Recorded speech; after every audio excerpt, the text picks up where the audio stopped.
Johann Hari, I got it right. You said it right. You are literally the first person to ever say. I was saying to your fair that I once waited for 6 hours with a broken arm in an emergency room because they were calling for Joanna Hairy to come forward. So anyone who gets my name better than that is fine. Didn't you just assume that was you when you heard Joanna Hairy? To be fair, like, I had a broken arm and I was lying there like weeping and being like, "Fuck, someone help me!" So no, I think in my normal mind I would have done. What went down with your arm? Oh, I fell. And tragically, no glamorous story to it. I fell down a staircase. I wasn't even drunk. I wasn't even fucked on anything. I just fell down the stairs, right? Damn. I wasn't even a victim of domestic violence. You know, like no surrounding narrative that would make that an interesting story, sadly. So give me if you had like a one paragraph take on depression. Sure. What is your take on depression? So this is why I wrote this book, Lost Connections, Uncovering the Real Causes of Depression and Anxiety and the Real Solutions. So I wanted to understand why do depression and anxiety seem to be rising so much? Right. It's very personal to me. When I was a teenager, I'd gone to my doctor. I'd explained that I was in this deep sense of pain. And all my doctor did was tell me a biological story. He just said, basically, your brain's broken. And all he did was give me drugs, right? And drugs play a role in treating people. But I was still depressed all that time I was taking these drugs, right? Most of the time. And after 13 years of it, I thought, right, I need to understand what's really going on here. So I ended up going on this big, long journey over 40,000 miles, interviewing the leading experts in the world on what causes depression and anxiety and what solves them. And what I discovered is we've told a ridiculously simplistic story to people about what depression is and how to solve it. That, you know, until I was a teenager and I went to my doctor, I thought depression was all in my head, meaning, you know, you're just being weak, you're being a pussy, basically. And then the next 13 years, I thought it was all in my head, meaning, you know, it's a chemical imbalance in your brain. What I discovered is the overwhelming evidence from the World Health Organization, leading medical body in the world, and loads of other places is there are real biological factors that can make you more sensitive to this stuff. But the causes of depression and anxiety are overwhelmingly in the way we're living. There are these 9 causes of depression and anxiety for which I could find scientific evidence, 7 of which are in the way we're living, and some of which are rising, which explains this kind of epidemic. And that opens up a whole different way of finding solutions. Now, when you were young and you were experiencing depression, how would you categorize it? Like, how would you describe it if you had to describe it to someone who didn't understand depression? Yeah. Try to keep this about a fist away from your sure. Face. I think I'll move a bit closer to me. I think depression is despair spreading. Everyone has moments of hopelessness in their lives, right? It's that spreading further. But I think one of the things I learned is a deeper way of thinking about this, which is everyone listening to this, everyone watching this knows that they have natural physical needs, right? You need food, you need water, you need clean air, you need warmth. If I took those things away from you, you would be in real trouble real fast, right? There's equally strong evidence that human beings have natural psychological needs, right? You've got to feel you belong. You've got to feel your life has meaning and purpose. You've got to feel that people see you and value you. You've got to feel that you've got autonomy. You've got to feel that you've got a future that makes sense. And our culture is good at lots of things. I'm glad to be alive today. But our culture has been getting less and less good at meeting these deep underlying psychological needs for lots of people. And that is the key reason, it's not the only one, but it's the key reason why we have this rising depression and anxiety epidemic. That can sound a bit weird in the abstract, so I can give you some specific examples if you want. Okay, sure. So I'll give you one example. I noticed that lots of the people I know who are depressed and anxious, their depression and anxiety focuses around their work, right? Started to think, what's going on here? So I started to look for evidence about how people feel about their work. Best research on this was done by Gallup, the opinion poll company. Massive detailed study, took a couple of years. They found the figures for how people feel about work in the US and other comparable countries. What they found is 13% of us, 13%, basically like our work. Most of the time we get energy from it. 63% of us are what they called sleepworking, so don't like their work, don't hate their work, they're just kind of enduring it. And 24% of people fucking hate their work, right? Fear it and dread it. So I was quite struck by that when I looked at it. That means 87% of people don't like the thing they're doing most of the time. That's right? incredible. It's striking. And bear in mind, this thing that we don't like has spread over even more of our lives, right? Average person answers their first email at 7:48 a.m. and leaves work at 7:15 p.m. So this is most of our waking lives we're doing something we don't like. I started to think, could there be some connection between that and this epidemic of all sort of forms of despair, anxiety, depression, addiction? So I started to look for scientists who'd studied this. I discovered an amazing Australian social scientist called Professor Michael Marmot, who I got to know, who discovered the key to what causes depression at work, right? There's several aspects to this. I can tell you the story of how he discovered it if you want, because I think it's an amazing story. But the core of it is, if you go to work and you are controlled, so you feel you have low or no control, you are radically more likely to become depressed. You're even more likely to have a stress-related heart attack. And I think the reason is clear, although I'm going a bit further than Professor Marmot does. Human beings need to feel our lives have meaning, right? And if you're controlled all the time, you don't feel like your life has meaning. You don't feel like it disrupts your ability to create meaning out of your work. And it makes you feel like shit, right? That makes sense. And one of the things that was really important to me in everything I was learning in the research for Lost Connections was, it required this kind of shift in my mind, because what I was basically told by my doctor is, your pain is a malfunction, right? He said, we know what causes depression. It's just some people naturally have low levels of serotonin in their brains. You're clearly one of them. That's what's going on here. And one of the things that was really striking, speaking to the leading experts in the world, is that story is just not true. There are real biological factors. There are real things that happen in your brain, obviously. But actually, Professor Andrew Scull at Princeton University says it's deeply misleading and unscientific to say depression is just caused by low serotonin, right? This is just not true. But one of the things that was so important to me, looking at these 9 real causes of depression and anxiety, was realizing, actually, our pain makes sense, right? If you're depressed, if you're anxious, you've been told basically that you're a bit crazy, there's something not working. But actually, you're not a machine with broken parts, right? You're a human being with unmet needs. And that requires a very different set of responses. So I started to think, well, let's think about that problem with work, right? Most people feel they've got no control at work or low control, and it's making them feel terrible. They're not wrong to feel that, right? They've got a need as human beings, and it's not being met. How can we deal with this? And I learned that there's a really interesting strategy to deal with this. Now, this is something some people will be able to do as individuals, but it's something we can actually change as a society, so far more people could do it. I went to Baltimore, and I interviewed a woman called Meredith Keough, a young woman. Meredith used to go to bed every Sunday night, just fucking sick with anxiety, right? She had an office job. It wasn't the worst office job in the world, right? She wasn't being bullied, she wasn't being harassed, but she just felt like she just couldn't bear the thought the next 40 years of her life were going to be this, right? And one day with her husband Josh, she did this quite bold thing. Josh was a working class guy from Baltimore. Since he was a teenager, he'd worked in bike stores. And, working in a bike store, your viewers will know, it's insecure work, it's controlled. You do what your boss tells you. You don't even get vacations unless the boss, is nice to you. And Josh and his colleagues in the store, they didn't hate their boss. He wasn't a particularly bad boss as far as bosses go. They quite liked him as a person. But one day they just asked, what does our boss actually do, right? We fix all the bikes, and he seems to make all the money. What's going on here? They decided to do an experiment. They set up a different bike store, a rival bike store. It's called Baltimore Bicycle Works, and it works on a different principle. So most people listening to this will work in corporations, right? Top down, you do what the boss says. It's modeled like an army. That is a very recent human invention, right? It only comes along in the late 19th century. What they did was try a different model. They're called democratic cooperatives. So at Baltimore Bicycle Works, they take all the big decisions together about their work. They vote. They share out the good tasks and the shitty tasks, so no one just gets stuck with all the shitty tasks. They share the profits, obviously. So they control their environment together. They're like a little tribe that control their environment instead of an army with one guy at the top controlling it. And one of the things that was so fascinating spending time with them, which is totally in finding with Professor Michael Marmot's research about what causes depression at work, is how many of them talked about having been really depressed and anxious when they were working in this controlled way.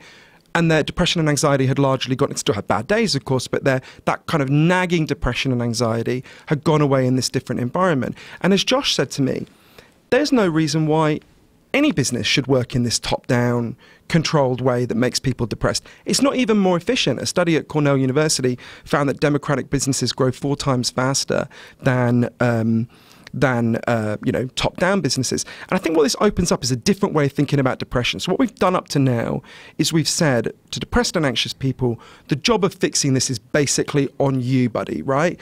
Maybe if you're lucky, your family, maybe if you're lucky, your doctor. But actually, once you begin to realize that the reasons why people are depressed and anxious make sense, this is just one of many reasons why people are depressed and anxious, and also one of the things that's fueling the addiction crisis, which you can talk about if you want. Once you realise it makes sense, you suddenly realise what you've got to do is deal with the problem in the world as well as the problem just in the individual skull. Do you see what I mean? Yeah, so you're focusing on work environments, right? And there's many reasons, as you were saying, for people being depressed. Have you, when you talk about work environments, have you researched people who are independent, people who work for themselves, people who, make things or make furniture or what have you? Yeah, and that was one of the things as well at Baltimore Bicycle Works, because most people are so removed from the product, from their work, right? From the outcome of their work. To give you an example of a guy I interviewed a lot, a guy called Joe. He works in Philly, and he worked when I met him in a paint store, right? And Joe's job was to turn up at whatever it was, 8:30 in the morning, stay there all day until 7 p.m., and just take your order for paint. And then when you asked for a specific shade, his job was to put it in a machine that shook it, right? And then just give you the paint. That's it. That was his whole life, week after week, year after year. And Joe was acutely depressed. And Joe felt really guilty about telling me how depressed he was, right? He kept saying, look, I know how lucky I am. I know how lucky I am. But he felt like shit. And he said, I remember him saying to me, look, I know people need paint, right? It's not, I know that I have some function here in the economy. Don't think you put it quite like that. But this is not giving me any sense of meaning. But one of the real mysteries to me about Joe, and for that I had to learn about one of the other causes of depression and anxiety and solutions to that, was, so Joe, a lot of people, some of my relatives who do work like that, they're basically, the margin for them to change their lives is really narrow, right? Like one of my closest relatives is a struggling single mom. She works every hour she can. She gets home at the end of the day, collapses, right? The idea of saying to her, your job now is to democratize your workplace is ridiculous, right? She can't do that. That's why most of Lost Connections is about how we can change the culture to free people up to make the changes they need to make. Although there are things individuals can do that I go through in the book. But a lot of people, how would I put it? We live in such an individualistic culture that people think what you're saying is you need to do it yourself. But Joe was in an unusual position in that Joe loved fishing, right? He'd fished in, I think, 20 of the 50 states. And he'd recently been to Florida. And he said, when I was in Florida, I realized I could just quit this job. I could go and live as a fisherman in Florida. I'd make less money, but I'd be much happier, right? And there was somehow I knew, as I was talking to Joe, and I followed up with him over the years that followed, I knew he wasn't going to go to Florida, right? And I remember How'd you know?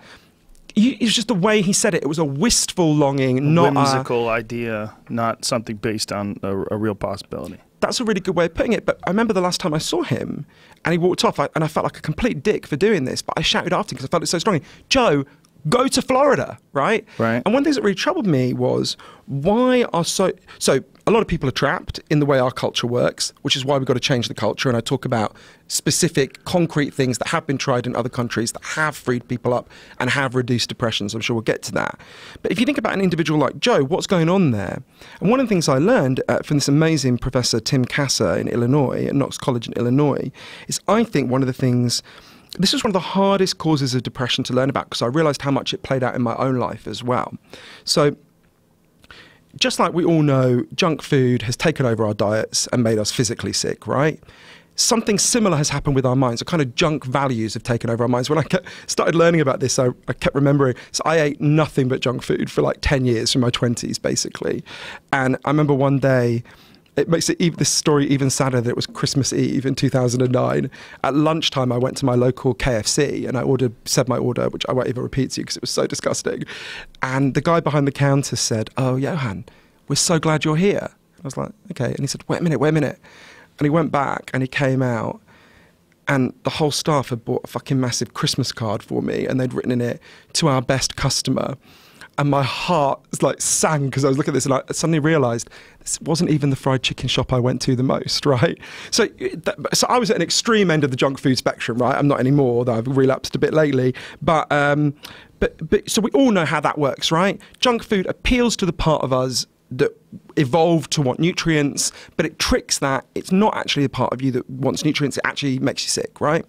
And what Professor Kasser found is that there's similar things happen in our minds. So weirdly, so for thousands of years, philosophers have said, if you think life is about, money and status and showing off, you're going to feel like shit, right? But it's not an exact quote from Confucius, but that's the gist of what he said, right? But weirdly, no one had actually scientifically investigated this until Professor Cassar 25 years ago.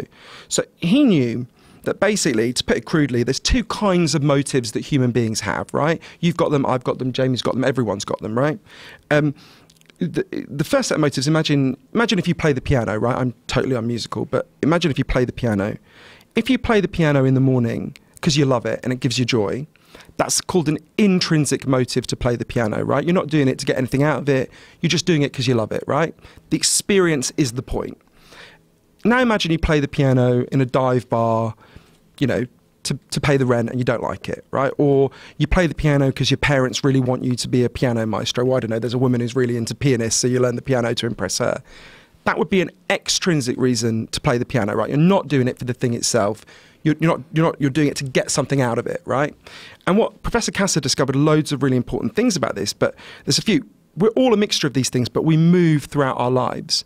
And what he discovered is the more you are driven by extrinsic values, the more your life is guided by how you look to the outside, by, you know, what you're trying to get out of life rather than enjoying it, the more you will become depressed and anxious by quite a large margin. There's loads of studies that show this.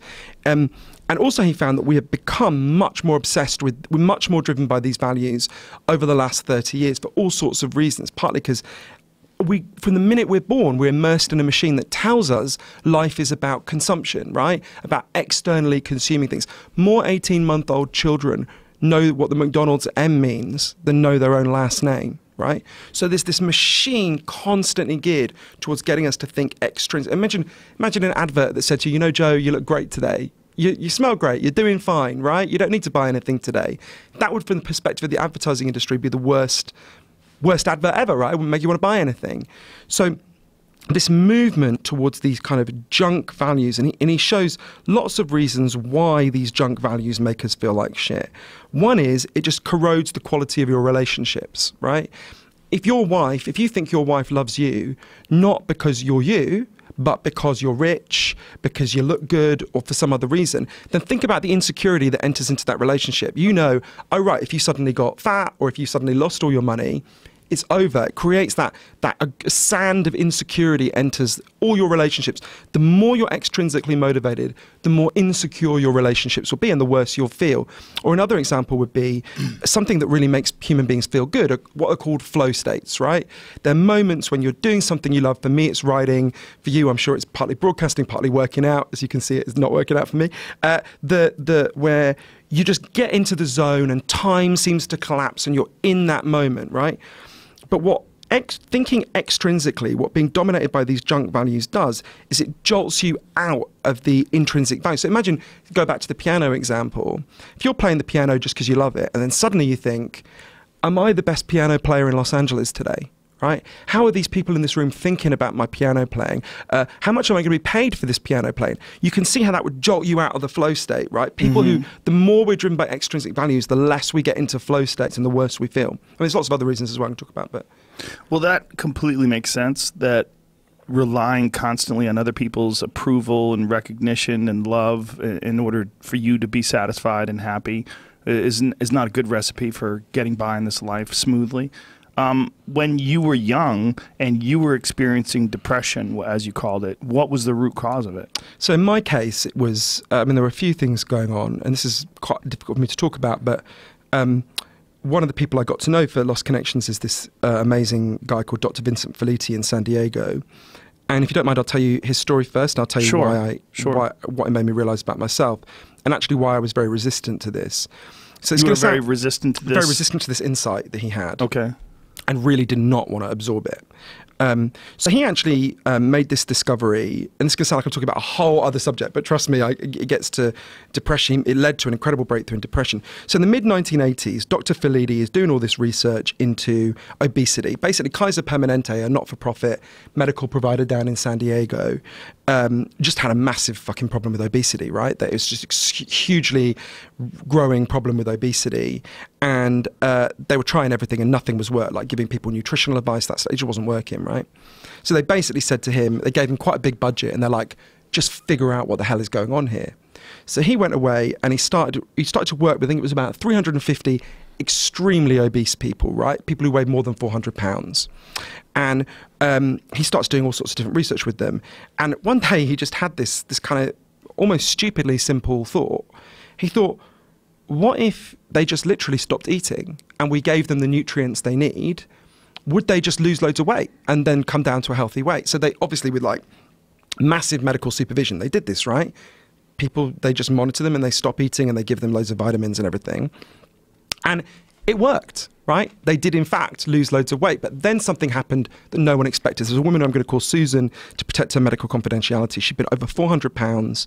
She got down to 138 pounds. And everyone's celebrating. They think Vincent's like a miracle worker. And then one day she freaks the fuck out, starts massively, obsessively eating. And very quickly she's back to not quite where she was, but close, right? And Vincent sits with Susan and he's like, what happened? And she's like, I don't know. And he said, well, tell me about the day you cracked, right? Turned out something had happened to her that hadn't happened to her in, I think, ever, or certainly in a very long time. A man hit on her, right? When she'd been, hugely overweight, no man had hit on her. A man hit on her, and that was the trigger, right? And he's like, okay, so they talk a lot more. He's like, when was it you started to put on weight? For her, it was when she was 11. And so he's like, well, what happened when you were 11 that didn't happen when you were 10, that didn't happen when you were 12 or 15?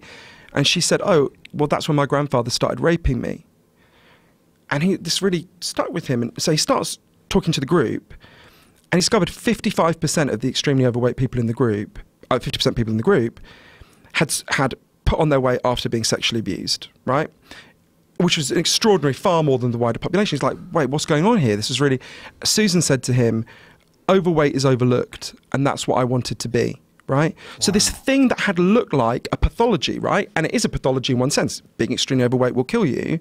Suddenly didn't look like a sign of madness. It was actually performing a function that we couldn't see, right? It was protecting them from sexual attention. But, this is a small group. It's a small study. So Vincent wanted to get a lot more research on this. And this is where it led to the breakthrough in depression. So he set it up with funding from the CDC, the Center for Disease Control, kind of gold-plated organization in this, in the US for this kind of research. Everyone who came to Kaiser Permanente in the next, I think it was a year, for anything, whether you broke your leg, you had migraines, you had schizophrenia, anything, got given a questionnaire. And it had two parts. Firstly, it said, did any of these 10 bad things happen to you when you were a kid, right? Could be sexual abuse, neglect, that kind of thing. And then it says, have you had any of these problems as an adult? Obesity, injecting drug use. And at the last minute, they added depression, right? By luck. So when they got the results back, the CDC were just like, what the fuck is this? For every category of childhood trauma you went through, you were radically more likely to become depressed. If you had 6 of those categories, you were 3,100% more likely to have attempted suicide as an adult. If you'd had 6 of them, you were 4,600% more likely to have become an adult injecting drug user, right? And there's a debate about why this is, and I'm going beyond what Vincent says now, but beyond what the science says, and this brings it back to my experience. So when I was a kid, I'd experienced some very extreme acts of violence from an adult in my family. My mother had been very ill. When I was a kid, my dad was mostly in another country, and I'd experienced these really, really extreme and frightening acts of violence. And this sounds stupid, but until I went to see Vincent, if you had asked me, do you think that played a role in your depression? I would have said no, right? And it makes me realize one of the reasons why I clung to this very simplistic chemical imbalance theory of depression for so long, because I did not want to give the individual who behaved so appallingly towards me that sense of power over me. I didn't want to think about that stuff. I wanted to cauterize it. I wanted to cut it out of my life. I wanted to say, well, okay, that's a bad thing that happens to you, but but the reason why I stayed with this, and the reason why I kept, spent this time with Vincent in San Diego, and the reason why I kept going with all these different causes of depression and anxiety is because once you understand what's happened, you can find solutions you otherwise didn't find. So there was a second stage of Dr. Fellitti's research that to me was so powerful. It's one of the reasons why I make myself talk about this now. So if you'd indicated on the form that you'd experienced one of these forms of childhood trauma, the next time you went back to your doctor, you weren't called back, but the next time you went to your doctor was told to say something to you like, hi Joe, I see on the form you indicated that you were violently abused when you were a child. I'm really sorry that happened to you. That should never have happened. Would you like to talk about it? And quite a lot of people said, thank you, but no, I don't want to talk about that. But a lot of people did want to talk about it. On average, the conversations lasted 5 minutes. And then the doctor said, I can refer you to a therapist to talk more about this if you want. And they were monitored to see what happened. The results were kind of incredible. There was an enormous fall in depression and anxiety just from the 5-minute meeting, right? And from the, obviously people who referred to therapy saw an even bigger fall. And it seems to be, again, this bit is going beyond what Vincent said. He said, I asked about this, he said, no, I think partly what happens is it's related to shame, right? If you are a kid and you experience some kind of abuse, you can basically do one of two things, right? You can either say, look, I'm fucked here, right? I'm like a pinball being smacked around a pinball machine because I can't stop this happening and I've just got to accept it and I'm really vulnerable. Or you can say, this must be my fault at some level, right? Which is what I did. And of course, it's what you're being told anyway by whoever's treating you badly in almost every case. And a weird thing is, if you tell yourself it's your fault, actually, you gain a sort of weird internal power, right? You're not the pinball being smacked around the machine. You're the person controlling the pinball machine. You can change your behavior, right? You can't change the other person's behavior. So you kind of develop this kind of shame. And one of the things we know is, and there's plenty of evidence from this, people like Professor Jim Pennebaker have shown it, shame is a catastrophe for human psychology, right? We know, for example, openly gay men died 2 years later than closeted gay men in the AIDS crisis, even when they got medical care at the same time, right? Shame destroys you. It makes you sick. And what Vincent found was this model of releasing your shame, which led to this significant fall. I remember one of the letters he got was from an old woman, I think she was in her 80s, who just said who'd been sexually abused when she was a kid. And she said, thank you for asking. I thought I'd die and no one would ever know. And you can see how that release of shame would have a transformative effect on people. Wow. So for you, you had this traumatic experience of violence when you were young. You were depressed. You were trying to figure out what the source of this was, whether it was some sort of a chemical imbalance in your brain. Now, when they say chemical imbalance is in the brain, are they capable of measuring the level of serotonin in your brain? Yes. So there's a huge debate about this. You can, for example, do autopsies. There's a big debate about... But that's when someone's dead? Yeah. But there's a big debate about... So there seems to be... Most scientists agree, not all of them, and there are some people who dissent from this, but most scientists agree low serotonin correlates with depression, right? But it's not the same thing. In the same way, stretch marks correlate with obesity, but they're not the cause of obesity, they're the product of it. So there are real brain changes that happen, which I write about in Lost Connections, and it's important to say that I don't think they should be described as chemical imbalances. But one of the things that was really shocking to me was one of the British experts on this, Dr. David Healy, said to me, you can't even say the idea that depression causes serotonin, you can't even say that theory is discredited because it was never credited. There was never a time when half of the scientists in the field believed that, right? The reason that story got sold to me and most people listening to this in the 90s is because it worked really well for the drug companies, right? Because what it makes it sound like, if you've just got a chemical imbalance, the solution is just to give you chemicals. Now, it's important to say chemical antidepressants do play a role. We can measure that. And there's a slightly nuanced point to make about this, which is, so depression is measured by something called the Hamilton scale, right? I've always felt sorry for whoever Hamilton was, that the only way we remember him is by how fucking miserable we are. But anyway, so Hamilton scale goes from 1, where you are, dancing around in ecstasy or on ecstasy, to 51 when you would be acutely suicidal, right? And to give you a sense of what movement on the Hamilton scale looks like, if you move 6 points on the Hamilton scale, if your sleep patterns get better, you'll gain 6 points on the Hamilton scale. And if your sleep patterns deteriorate, say you have a baby who's crying all the time, you'll generally lose 6 points on the Hamilton scale, right? So Professor Irving Kirsch at Harvard Medical School did the best research on this. And what he found is, on average, chemical antidepressants move people 1.8 points on the Hamilton scale, right? About a third of what improving your sleep patterns does. It's important to say that's an average, so some people do get more than that, some people get less. And you can see 1.8 points is not nothing, right? If you're acutely suicidal, 1.8 points can take the edge off. There's real value in giving people that relief, but it is not solving the problem for most people. I thought I was, weird for being on antidepressants for so long and remaining depressed. Turns out I was totally typical. According to Dr. Steve Ilardi, who's a professor of psychology, he's done a lot of work on this, between 65 and 80% of people taking chemical antidepressants become depressed again, right? So you can see that's not 100%. There is some value. Well, that's what Abilify is for, right? Abilify is the idea that your antidepressant is not enough, so you take Abilify on top of your antidepressant, which is supposed to help you even further. And it's one of the most prescribed medications in the country, and it's an antipsychotic. Yeah, well, which is terrifying. The doling out, I mean, 1 in 5 Americans will take a psychiatric drug in their lifetime, right? It's a sign of a cultural madness that we are doing this, right? Now, this is not to say that, I want to stress again, there is a real value in these drugs. There is some value to them. There's some value to them, but they're most certainly overprescribed. And there's most certainly actual methods that you could use to improve your life without any sort of chemical intervention that are readily available to everybody, like exercise and diet. Yeah, well, I'll give you But those things aren't stressed when you go to a doctor. The first thing the doctor doesn't say is, listen, what we need to do is get you to start running and get you to start eating really healthy, and then let's talk about antidepressants. You're totally right. There's a $10 billion industry in that doctor giving you drugs. That's a crazy number you just said. And I think $10 billion. Exactly. So this is why, although there is a real value for those drugs, why this is the first primary and for most people only option that's ever offered. And one of the things that really helped me think about this differently, and it fits exactly what you're saying, Joe, is I went to interview this South African psychiatrist called Derek Summerfield. And Derek happened to be in Cambodia when chemical antidepressants were first introduced, right? That's where they were introduced? No, he was just there when they were first introduced in Cambodia. In fact, that would have been one of the last countries in the world they made their way to. And the Cambodian doctors didn't know what they were, right? So they're like, what is this? And he explained. And they said, oh, we don't need them. We've already got antidepressants. And he said, what do you mean? He thought they were going to talk about some kind of like herbal remedy or something. Instead, they told him a story.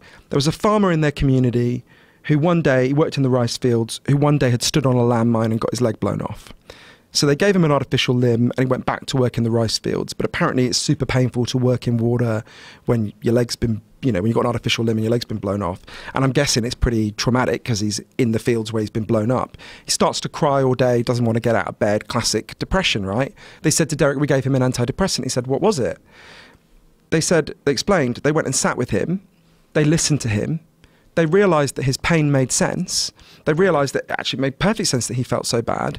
They figured if they bought him a cow, he could become a dairy farmer. He wouldn't be in these fields where he was being fucked up. So they bought him a cow. Within a couple of weeks, he stopped crying. They said to Derek, so you see, doctor, that cow was an antidepressant. That's what you mean, right? Now, if you've been raised to think about depression the way we have, we've been propagandized to, that sounds like a bad joke, right? I went to my doctor for an antidepressant, he gave me a cow. If you understand what all these experts who I met have been and interviewed extensively have been trying to tell us, if you understand what the World Health Organization has been trying to tell us, those Cambodian doctors knew intuitively what they knew through the science, which is our pain makes sense, right? You're not crazy to feel like shit. You've got unmet needs, and what you need is help to get your needs met. Now, some of the things you're talking about are really good examples: exercise, diet. Some of them are these bigger interventions. So one of the heroes of Lost Connections is this doctor I got to know called Sam Everington, who is based in East London, actually near where I lived for a long time, a very poor part of East London, and sadly he was never my doctor. But Sam was really uncomfortable because he's a general practitioner, he's a general doctor. Loads of people were coming to him with depression and anxiety, right? And he'd been told in his medical training, even though he knew the science was much more complicated than this, to just say to people, you've just got a chemical imbalance in your brain and just drug them, right? And Sam thought, right, like me, he's not opposed to the drugs. He does give them out to some people, but he just thought, this is not right. This isn't dealing with the reason they feel so shit, right? So he tried a different approach. He noticed that one of the factors that was making them depressed and anxious was how profoundly lonely they were. It's a study that asks, obviously this is in Britain, but figures are similar to Britain, but I'll give you an American example. It's a study that asks Americans, how many close friends do you have who you could call on in a crisis? When they started doing the study years ago, the most common answer was 5. Today, the most common answer is none. Right? It's not the average, but more people say none than any other option. So you think about that. More people in America? Or more people in the United States have nobody to turn to when there's a crisis than any other option, right? So you think about what life must be like when you're alone. That is not the species we are. The reason why you and I are sitting here, Joe, in LA, the reason why we're alive is because our ancestors in Africa were on the savannas of Africa were unbelievably good at one thing, right? They weren't bigger than the animals they took down, but they were much better at cooperating than the animals they took down. We exist because our ancestors formed into tribes. Every instinct we have is to live in a tribe, right? Bees need a hive, humans need a tribe. We are the first humans ever to try to disband our tribes, right? No one's ever done that before in human history. And it's quite rightly... Well, let me stop you there, sure, because we're getting deep in the weeds here. What do you say to someone who is happy with what they do, lives a fulfilled life, exercises, and is still depressed? Yes, I thought a lot about this. Remind me to come back to the thing about East London. I know this is an issue with a lot of people. I know people that worship at the altar of science and modern medicine that firmly believe that all depression is because of some sort of chemical imbalance in the brain, and anything that debates that or anything that disputes that notion pisses them off. Yeah, no, I understand that, and I would have been like that for many. Do you get that? Yeah, of course, I was like that for many years. Do you get that? Oh, do you mean do I get some people responding that way? Sure, of course, of course. I think the World Health Organization is the leading medical body in the world, right? They did a study of all the best evidence, and they explained very clearly that mental health is a social indicator, right? It has social causes. It needs social solutions as well as individual solutions. The science on this is overwhelming. You won't get many scientists who say, in fact, you struggle to find any scientists who say depression is purely a biological phenomenon, right? Pretty much everyone agrees there's some social and psychological component. I think there's a weird disconnect between what the scientists know and what the public is told, right? I don't know anyone who went to their doctor who... apart from this wonderful doctor in East London who we can talk about, who went with depression and anxiety and was told anything other than a biological story. I mean, they may be asked, some of them were asked about childhood, what was your childhood like, and referred to a therapist, but no one was told about these wider social causes. No one was told, like, do you feel controlled at work? Well, okay, it's a fact that could be making you depressed. But in terms of the people who are depressed but don't, because this was a real mystery to me, right? I knew people, I thought, but this guy's got everything and he's still depressed. What's going on here? And I think there's two things to say about that. One is, I started to, for various reasons, for research, for something else, I was reading some like feminist texts from the early 60s, right? And a really common thing that happened in the early 60s is women would go to their doctor and they'd say, doctor, there's something really wrong with my nerves. People talked about in terms of nerves then, we don't do that anymore. Something really wrong with my nerves because I've got everything a woman could possibly want. I've got a husband who doesn't beat me, I've got a car, I've got a washing machine, I've got 2 kids, but I feel like shit, right? And the doctor would go, you're right, and give a Valium. Now, if we could travel back in time and speak to those women, what we'd say is, right, you've got everything you could possibly want by the standards of the culture, but the standards of the culture are just wrong, right? As a woman, as a human being, you need more than just a washing machine and a car, right? You need a fulfilling life, you need to have meaning and purpose. And a very similar thing I think is happening today. So for example, when I speak to people who say, I've got everything I could want, but I feel like shit. So tell me about your life. Very often they're working really hard in prestigious jobs that they don't like, they don't enjoy hour by hour, to buy things that don't give them pleasure. It comes back to this hijacking by junk values that we're talking about that Professor Tim Kasser discovered. So what you've got is, because we've been told a totally misleading story about what makes us satisfied and happy as human beings, I think this comes up again and again in the interviews you do, because we've been taught in different ways, because we've been told a misleading story about that, we live our lives according to the wrong script. We feel like shit, and rather than question the script, we think there must be something wrong with us biologically. Now, there are biological contributions, it's important to say that, but one of the things that really blew my mind on this was, I interviewed this woman, amazing social scientist called Dr. Brett Ford in Berkeley. She did this research. It's kind of simple research. It just asked,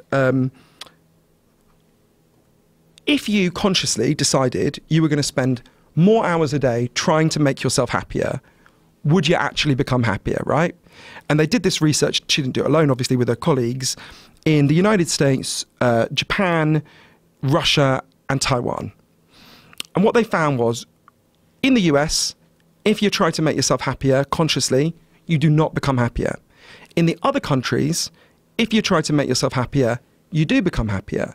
And they were like, what's going on? So they did more research, and what they discovered was, in the US, and obviously I spend a lot of my time here, but in Britain as well, if you try to make yourself happier, you try to do something generally for yourself. You buy something for yourself, you big yourself up, you try to get a promotion. In the other countries, generally, if you try to make yourself happier, you do something for someone else, right? You try to help your friends, your family, your community. Wait a minute. What countries So it's Japan, this? Russia, and China. It's most of the rest of the world. They stress this, that this is a part of their culture, that if you want to be happy, you do something for someone else? It's so implicit in the culture that they live collectively that it's not even, just like we wouldn't even, if you said, do you think happiness is an individualistic thing? We'd be like, what are you even talking about? Isn't that sort of an extrinsic idea as well? The idea that you're going to be happy by trying to make other people happy? Well, this is the thing. So intrinsic values are not about just internal to yourself. Right. They're things that you value. So your intrinsic value could be spending time with your kids, right? That was probably most people's strongest intrinsic value if they're parents, is being with their kids, bonding with their kids, loving their kids. But my point is, if your goal is to get happy, and the way you've chosen to get happy is, I'm going to get happy by making other people happy, that seems very strange. I don't think so. I think that's that. If you think about where humans evolved, but shouldn't you just make other people happy because you love them? But that is a way. Loving people and being present with them is a way of. But not as like a specific. With a specific goal of making yourself happy. That seems. No, that's not why they do it. It's not like when they were told make yourself happy, they had an implicit script in their culture, which was like, oh right, if I want to make myself happy, I'll spend time with other people, I'll do things with other people. But if you think about it in terms of human evolution, it makes total sense, right? Think about our ancestors, where they evolved. If you were a group, if our ancestors had been individualists who were out to big up themselves as individuals, we wouldn't be having this conversation, right? Right. So it makes sense that we evolved as a species with instincts that are there's no argument there. The question is John, the motivation of trying to get happy by helping other people. That just seems... so it's so implicit in the culture for most people in, say, China, that they wouldn't even articulate it that way. It's only if you force them to say, look, try to make yourself happier, that the script becomes obvious, it's implicit. But this script that we have, this idea that the way you make yourself happier is as an individual, just doing something for yourself, and how you look to other people. But let's stop there, because there is not one script in this country of how to make yourself happy. I think that's sort of disingenuous, this idea that the only way to make yourself happy is to do that. That's not what people are trying to do. What people are trying to do is be successful. And I don't think they necessarily equate success with happiness, but what they do equate success with is an alleviation of debt, an alleviation of problems, an alleviation of a lot of the issues that people face. Totally. And they think of that as, if you look at the problems that you have when you're growing up, you look at especially if you grow up in a poor family, one of the main problems that you face is you're worried about paying your bills. So you say, someday I'm going to get to a point where that is no longer an issue. I'm going to make it. I'm going to be successful. They're not doing it thinking this is going to make me happy. I very rarely see that, and which is one of the reasons why even people's parents, and this freaks me the fuck out, will tell them to not pursue their dreams, but instead to pursue something that's more likely to happen. Like, don't pursue your dream of becoming an actor or a singer or whatever it is. Instead, pursue your dream of being the foreman at the company you work at, because that's attainable. I think you're totally right, and I think there's a lot of evidence that you're right, that the financial anxiety is a massive driver of depression and anxiety, obviously. That there's an interesting study that found people who have an income from property are 10 times less likely to develop an anxiety disorder than people who don't. And there was a really interesting experiment in how we can respond to that. It's one that President Obama said late in his term he thinks would have to happen across the country in the next 20 years for various reasons. So in Canada in the 70s, the Canadian government chose a town at random. It seems to genuinely have been random. It's a town called Dauphin. It's anyone who knows Canada, it's about 4 hours out of Winnipeg. And they said to a big group of people in this town, we're going to give you guys, for the foreseeable future, we're going to give all of you a guaranteed basic income. We're going to give you the equivalent of, in today's money, $15,000 US, right? There's nothing you can do that means we'll take it away from you, and there's nothing you have to do in return for it. You're citizens of our country, we want you to have a good life, right? It was partly because they had a kind of welfare system, but it was, a lot of people were falling through the cracks, and they wanted to do a little experiment to see would this work better. And this was studied very carefully by a woman I interviewed called Dr. Evelyn Forget to see what happened. And loads of interesting things happened. People spent more time with their kids. Very few people quit work, but a lot of people turned down shitty jobs, so actual overall work standards improved because employers had to attract people with better standards. But for me, the most interesting thing is there was a huge fall in depression and anxiety, right? Depression and anxiety that was so severe people had to be hospitalized fell by 9%. which is remarkable in just 3 years. And then the program ended. Dr. Forget said to me, I thought so much about that what I'd learned about the cow. Dr. Forget said, that's an antidepressant, right? We should expand our idea of an antidepressant to be anything that reduces depression. Now, that should include pills, but also, so you're totally right. I mean, look, I grew up, my dad's a bus driver, my mum worked in a shelter, my grandmother cleaned toilets. Financial anxiety is a massive driver of the despair. More than half of all Americans have not, because of the incredible financial pressure they've been put under, got $500 set aside for if a crisis comes along, right? So you're talking about, that's a huge drop. And again, that's really important, because explain to people, if that's making you depressed and anxious, don't let a doctor tell you you've just got a chemical imbalance in your brain, right? Do doctors still say that? All the time. My nephew's best friend just literally a couple of weeks ago went to the doctor and was told, yeah, you've got a dopamine imbalance. The doctor said it's migrated in the 20 years since I went there from a serotonin. Was this in England or in the United States? This was in England, but I get contacted constantly by people who are being told they're told they've got chemical imbalances in their brains. Are they just as likely to prescribe antidepressants in England as they are American? It's slightly lower, but it's still exceptionly high. It's still, yeah. There's that narrative that an antidepressant must be in some sort of a pill form, and that even the expression antidepressant and antidepressant, it's a very confusing thing that we've sort of adopted very quickly in this country, and it's relatively recent, over the last 60, 70 years.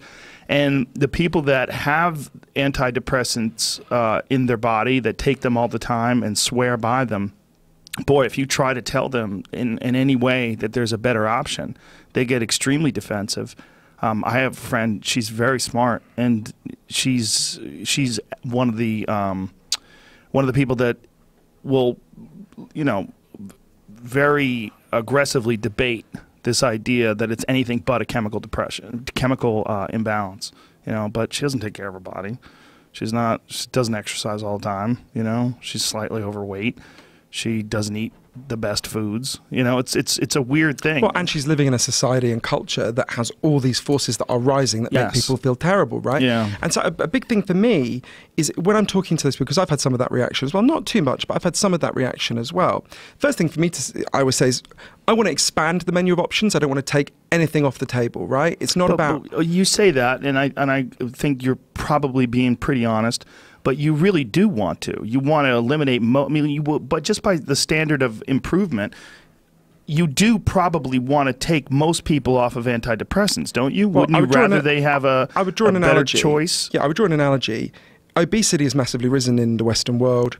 It hasn't risen because people suddenly became greedy and lazy. It's risen because our food system is terrible, the way food supply system is terrible, and we built cities that people can't walk and bicycle around, right? And they're really stressed all the time, and they get home from work exhausted, so they don't have time to exercise, a lot of them. In that context, some people will do, stomach stapling, liposuction, that kind of thing, right? Yeah. Now, I'm not against that, but if we change the society in the way that I would want to with obesity, so that people could walk and cycle and, they had access to healthy food, far fewer people would need stomach stapling or liposuction, right? So I would draw, it's not a perfect analogy, but I'd say is, if the social changes that I want to happen, if we follow the places that have succeeded in reducing depression and anxiety, over time you would see fewer people feeling they needed chemical antidepressants. Okay, so it's not about saying... I would stop you with a couple of things. First of all, I don't think it's access to healthy food. I think most people have access to healthy food. They choose not to eat it. They choose to eat refined carbohydrates, high sugar foods, fast food. Those are the things that are getting people fat. And I don't think that salad is so outside of the reach of the normal person. I just don't agree with that. I just think they make unhealthy choices. That's much more and they get addicted. But people make to refined carbohydrates. I understand what you're saying, and I think there's some truth in it. But I think people make choices in a context, right? So, for example, one of my relatives who's very overweight, she's constantly fucking stressed because she's trying to hold together so much. And one of the few reliefs and pleasures she has is to eat too much, right? And to eat pretty shitty food, right? I'm not critical of her for that. What I want is to help her change her life and change the society in which we live, so she's not got that constant stress. Do you know what I mean? Mm-hmm. I mean, I think of this in relation to addiction, and you tweeted once a TED talk I gave, Everything You Think You Know About Addiction is Wrong, for which I'm grateful, thank you, and which is based on partly taken from my previous book, Chasing the Scream, which is about addiction. And I think about what you're saying in relation to that context. So we had a lot of addiction in my family. And, you know, one of the things that really changed my mind about this, and I think it really relates to what you're saying about food, is most people think, you know, addiction, say drug addiction, I say heroin addiction, right? Which is something very close to me. Most people think heroin addiction, if you said what causes heroin addiction, they'd say, heroin causes heroin addiction, right? We've been told this story for a really long time that, you know, if we kidnapped someone off the street, we injected them with heroin every day for 20 days. At the end of that, they'd have this desperate physical hunger for the chemical hooks in heroin. Their body would desperately need it, and that's why they would be addicted, right? The first thing that alerted me to something not right about that is when it was explained to me in Britain, if you get hit by a truck and, you know, you break your hip and you're taken to a hospital, you'll be given loads of a drug called diamorphine, right, for the pain. Diamorphine is heroin. It's much better than street heroin because it's medically pure, right? If anyone listening to this has a British grandmother who had a hip replacement operation, your grandmother's taken a lot of heroin, right? If what we've been told about the chemical hooks is right, what should be happening to all these people in hospital? Loads of them should be becoming addicted. It doesn't happen in Britain with people who are given diamorphine. So it's like, well, wait, what's going on? I only began to understand it when I went to Vancouver and interviewed this incredible professor there called Bruce Alexander, who did this experiment. It's changed how we think about addiction, and I think is very relevant to what you're saying about food. So this theory, the chemical hooks theory of addiction, and chemical hooks are real, they're just a small part of it. The chemical hooks theory of addiction comes from a series of experiments that were done years ago. They're really simple. You take a rat, you put it in a cage, and you give it 2 water bottles. One is just water, the other is water laced with either heroin or cocaine. If you do that, the rat will almost always prefer the drugged water and almost always die quite quickly, right, within, I think, a week. So there you go. You might remember this famous advertisement from the 80s. So there you go, right, that's our story. But in the 70s, Professor Alexander came along and said, well, hang on a minute. You put the rat alone in an empty cage where it's got nothing to do except use these drugs. What would happen if we did this differently? So he built a cage that he called Rat Park, which is basically like heaven for rats, right? They've got loads of friends, they can fuck all the time, they've got grain they like and coloured balls, and they've got both the water bottles, the normal water and the drugged water. But the fascinating thing is in Rat Park, they don't like the drugged water that much. None of them used it, some of them, they do use it, but none of them used it compulsively, and none of them ever overdose. So when they're deprived of the things that make life meaningful, they turn obsessively to the drug. When they've got the things that make life meaningful for rats, they don't. The opposite of addiction isn't sobriety, the opposite of addiction is connection. I think you can see a similar principle playing out with food, right? Of course, there's some margin to the individual. I don't want to say that we're not entirely the product of our environment. You're getting very far away from this woman, sure. These people that were on this diamorphine. So why are you saying that they don't get addicted to it? Because they go back to their lives that are meaningful. There's a human example that happened at the same time as Rat Park, right? But why are their lives particularly meaningful in relationship to like the lives we're talking about here? So I think you can see in an example, a good example that was happening at the same time as Rat Park, an experiment, the Vietnam War, right? Huge numbers of American troops in Vietnam, about 40% used heroin, right? Mm-hmm. And if you look at the reports from the time, they were shitting themselves because they were like, my God, when the war ends, we're going to have all these heroin addicts on the streets of the United States. They're going to come home and because they believe the chemical hooks theory. It's a really good study in the Archives of General Psychiatry by Professor Lee Robbins that followed these guys home, a select group of them. And what it found was 95% of them just stopped, right? Didn't go into some catastrophic withdrawal. Some of them did experience some physical discomfort, but they didn't, Now, if you believe the old theory of addiction that you're taken over by the chemical hooks, that makes no sense, right? But they've been exposed to all the same chemical hooks as any homeless, street addicted person living on the streets. But if you understand this different way of thinking, it makes perfect sense. If you took you and me now and put us in a hellish, pestilential jungle where we don't want to be, we could die at any moment, we'd be made to kill people. You would definitely survive longer than me, but we would both find heroin a lot more appealing than we do now, right? And then when we come back to our lives, when we have meaning and purpose, we would find heroin a lot less appealing. The core of addiction is not wanting to be present in your life because your life is too painful a place to be. So when an intervention happens that reduces the amount of pain in your life, you're going to be less addicted. There's a very challenging line. Marianne Faithfull, the British rock star. I'm going to stop you right there because there is a giant issue though with people taking pain pills after operations that weren't on pain pills before, and then they get addicted to them. So you look at what's actually happened. Do you think that that's because of a lack of meaning in their life, or is it because there is an absolute real chemical hook? Like I have a good friend who had his nose broken, and they fixed his nose, and he got on some I think it was OxyContin afterwards. They prescribed it to him, and then 4 months later, he's taking it every day, all day. So there's a few things to say about that. Firstly, chemical hooks are real, but they're a small part of the picture. We know how much they are, so there's experiments that measure this. So lots of people will have taken, in fact, some people listening to this will be taking part in this experiment now.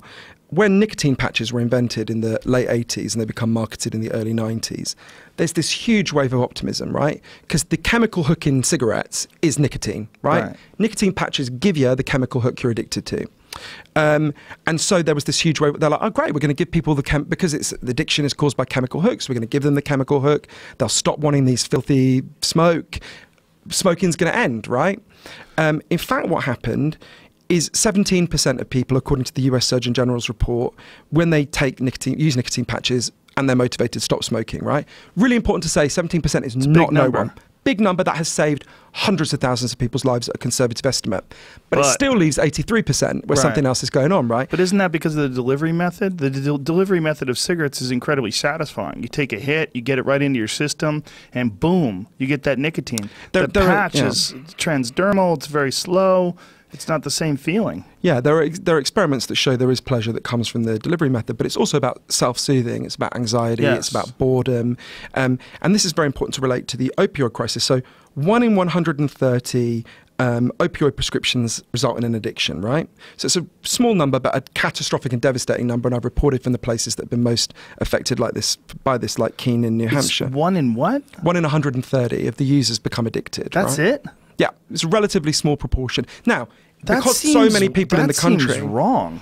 Yeah, I can send you the study. That's the best study we've got. And that's in the United States or in the UK? Yeah, in the United States. That's 1 in 130 prescriptions, but bear in mind, some people get more than one prescription. So, you know, but one of the things that's really important to understand about that is the context in which this is happening, right? In Britain in the 80s, and this totally relates to what I write about in Lost Connections about depression as well as in Chasing the Scream about addiction.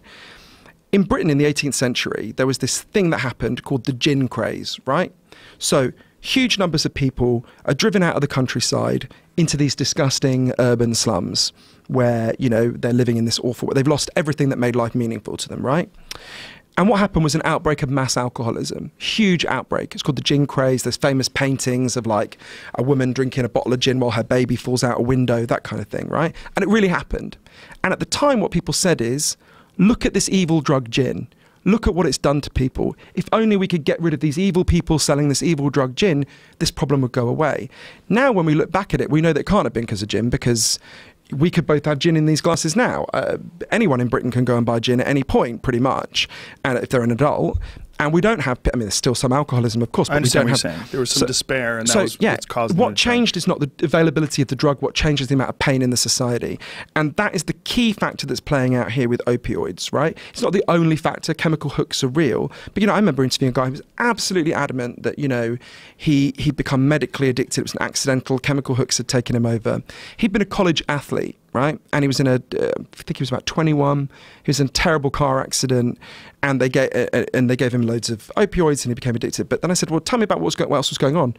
Turned out he couldn't be a college athlete anymore. His whole life had been built around being an athlete, and because of his injuries, he couldn't become an athlete anymore. And I said, well, do you think it might have been related also to the despair around that? And it doesn't take long for people. I think part of the problem is because we've got such stigma about depression, anxiety, addiction, people will latch onto the biological explanation, whether it's the chemical imbalance theory, the chemical hooks theory, as their path out of stigma. Whereas to me, you shouldn't be stigmatized in any fucking circumstance, whether it's because you're in pain, psychological pain, physical pain. Do you see the point I'm making? So I think one of the reasons why we're so committed to these, and it's not even a good way out of stigma, I can explain to you how if you want this really interesting evidence about that. But do you see the point I'm making, Joe?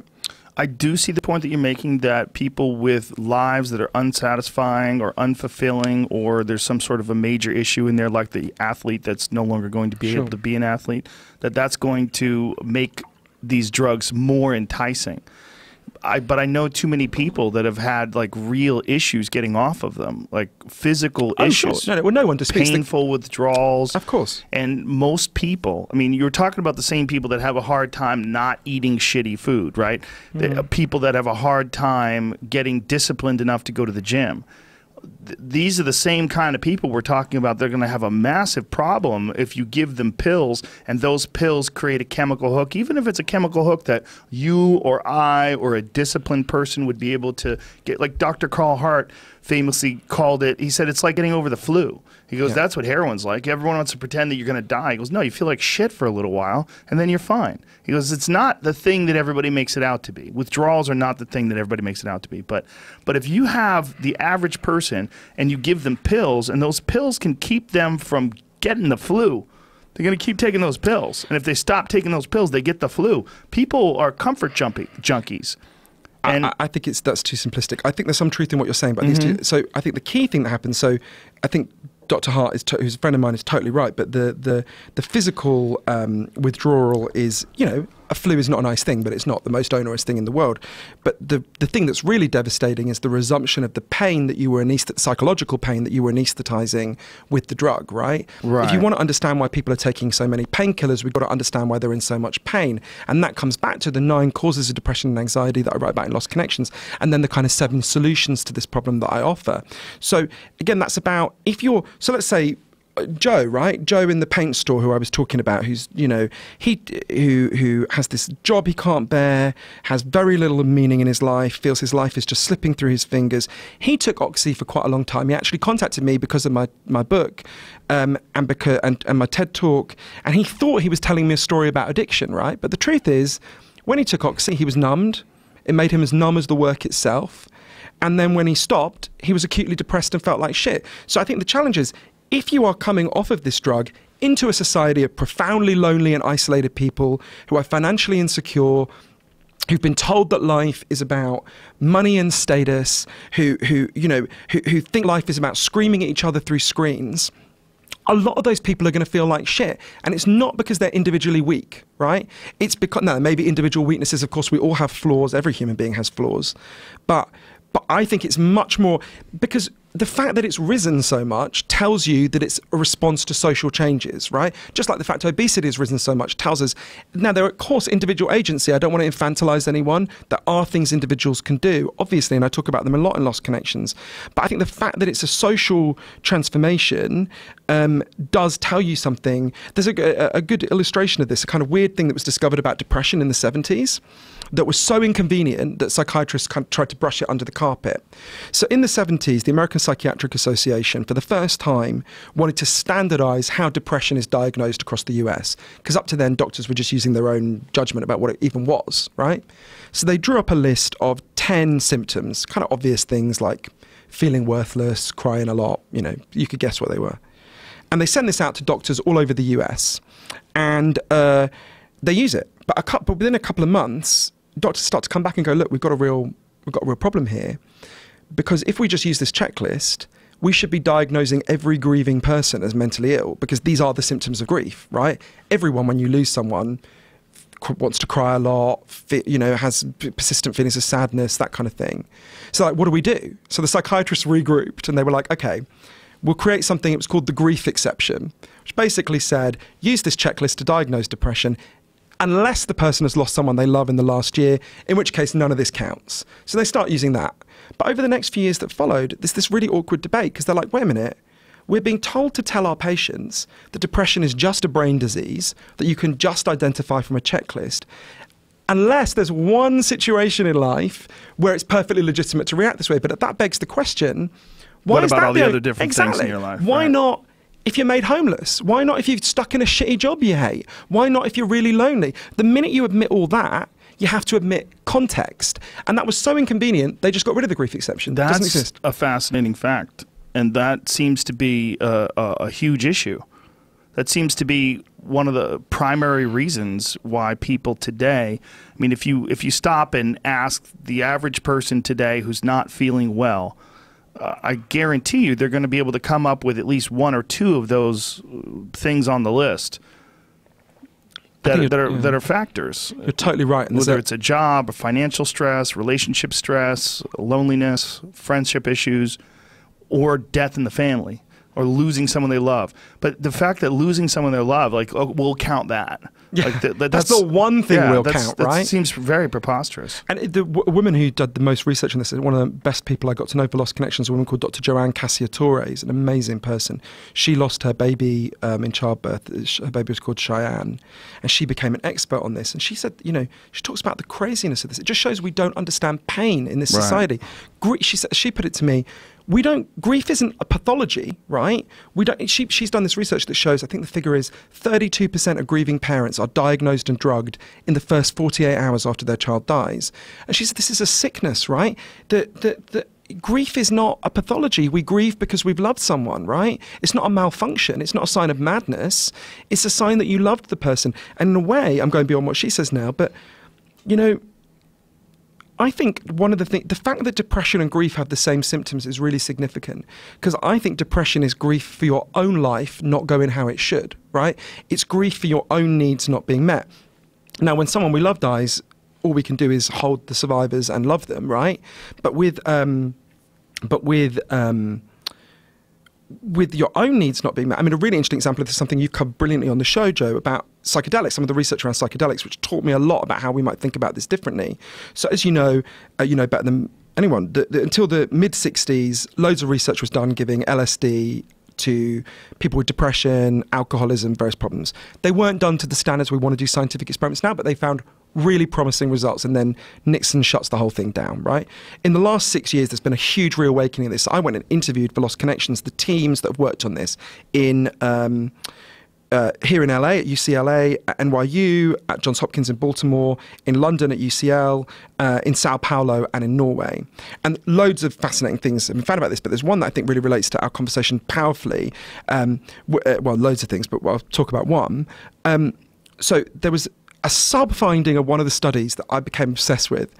They did this research at Johns Hopkins in Baltimore, some of the leading scientists in the world, where they gave psilocybin, the active component in magic mushrooms, to chronic long-term smokers who tried everything to stop smoking and had not succeeded, right? I thought about my mother a lot, because my mother is a chain smoker. There's a photograph of me and her when I'm 6 months old. She's breastfeeding me, smoking, and resting the ashtray on my stomach. Right? Oh my God.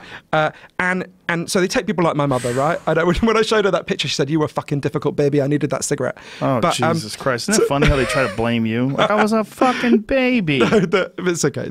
She's a good person. But so they take these people, chronic long-term smokers, and they gave them 3 doses of psilocybin over, I think it was 6 months. It was 6 month, so 2-month intervals, I think. And what they found was extraordinary. 80% of them stopped smoking, right? And had still remained not smoking more than 2 years later. Incredible. Think about, we were comparing it to 17% with nicotine patches. And they were like, what's going on? So they did all this research in this. And what we've got to be careful with psychedelics is to not talk about it the way we were misleadingly told about antidepressants, chemical antidepressants in the 90s, which is, it flips a chemical switch in your brain. Clearly, a chemical process happens in the brain. But what they found, I think the most important thing, and a lesson for people who don't want to use psychedelics as well, is a sub-finding. So if you take psilocybin, most people will have a kind of spiritual experience, right? Some people will have a super intense spiritual experience, some people have a mild one, and a minority will have no spiritual experience. It turns out the positive effects, like a reduction in depression, addiction, correlate exactly with the intensity of the spiritual experience. So if you have no spiritual experience, you don't have... But isn't this dose dependent? No, this is cut across dose. So they gave them 3 varying doses. What were the doses? I can't remember, but it's in the book. That's pretty significant, though. Yeah. It's a very important factor. Yeah, so across the 3... So you were given it 3 times, and you were always given 3 different doses. Mm-hmm. So obviously you would have most people would have a much more intense experience with the strongest dose. But the key thing I think about that finding is that, as one of the experts put it to me, it's not that it's a chemical process, it's a learning experience. What it does is it gives you an experience of what it can feel like to be deeply connected, to feel deeply connected to the people around you, to the natural world, incredible, strong natural antidepressant that we can talk about if you want. Have you had psychedelic experiences? Joe, when I was a teenager, I bought some, and I think they were a drug dealer in Camden Town Market. I'm holding off because I've got to go to the Amazon rainforest later this year, and I want to use ayahuasca for the first time in the Amazon. So you've never had, because you're... No. I'm getting that from the way you're describing this. That's interesting. I interviewed huge numbers of people who had. Tell me what you're getting. That's interesting. Well, what it is a dissolving of the ego. That's a general factor that almost everybody reports. It also releases you from deeply ingrained patterns of behavior and thinking, and highlights them. So as much as it is a spiritual experience, it's also a dissolving of the self, and the way we define ourselves is oftentimes very limiting. You have this is the way I describe it, and this is the way I describe very powerful psychedelic experiences.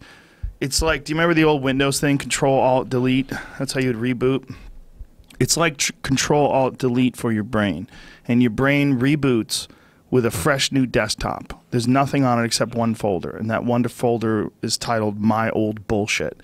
And you have two choices. You can either start fresh and try to re-examine the world with fresh eyes, or what's more convenient is you slowly slip into the My Old Bullshit folder and start opening it up and repeating patterns and lighting that cigarette up when you really shouldn't, having that drink when you probably shouldn't do that either.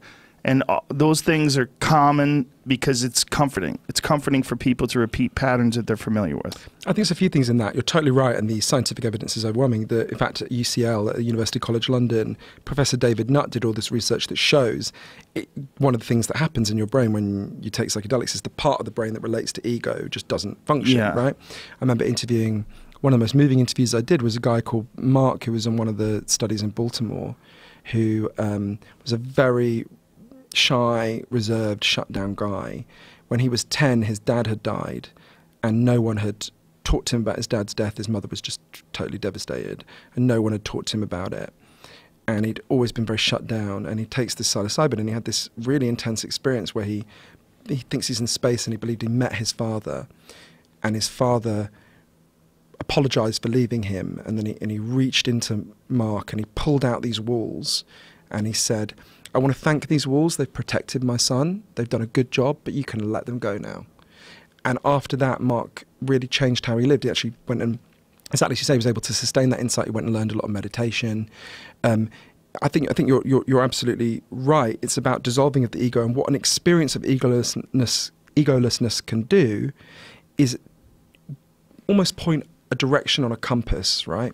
But there's another aspect that emerged in that, which I think is one of the slight differences between us, although I think there's a lot in what you're saying.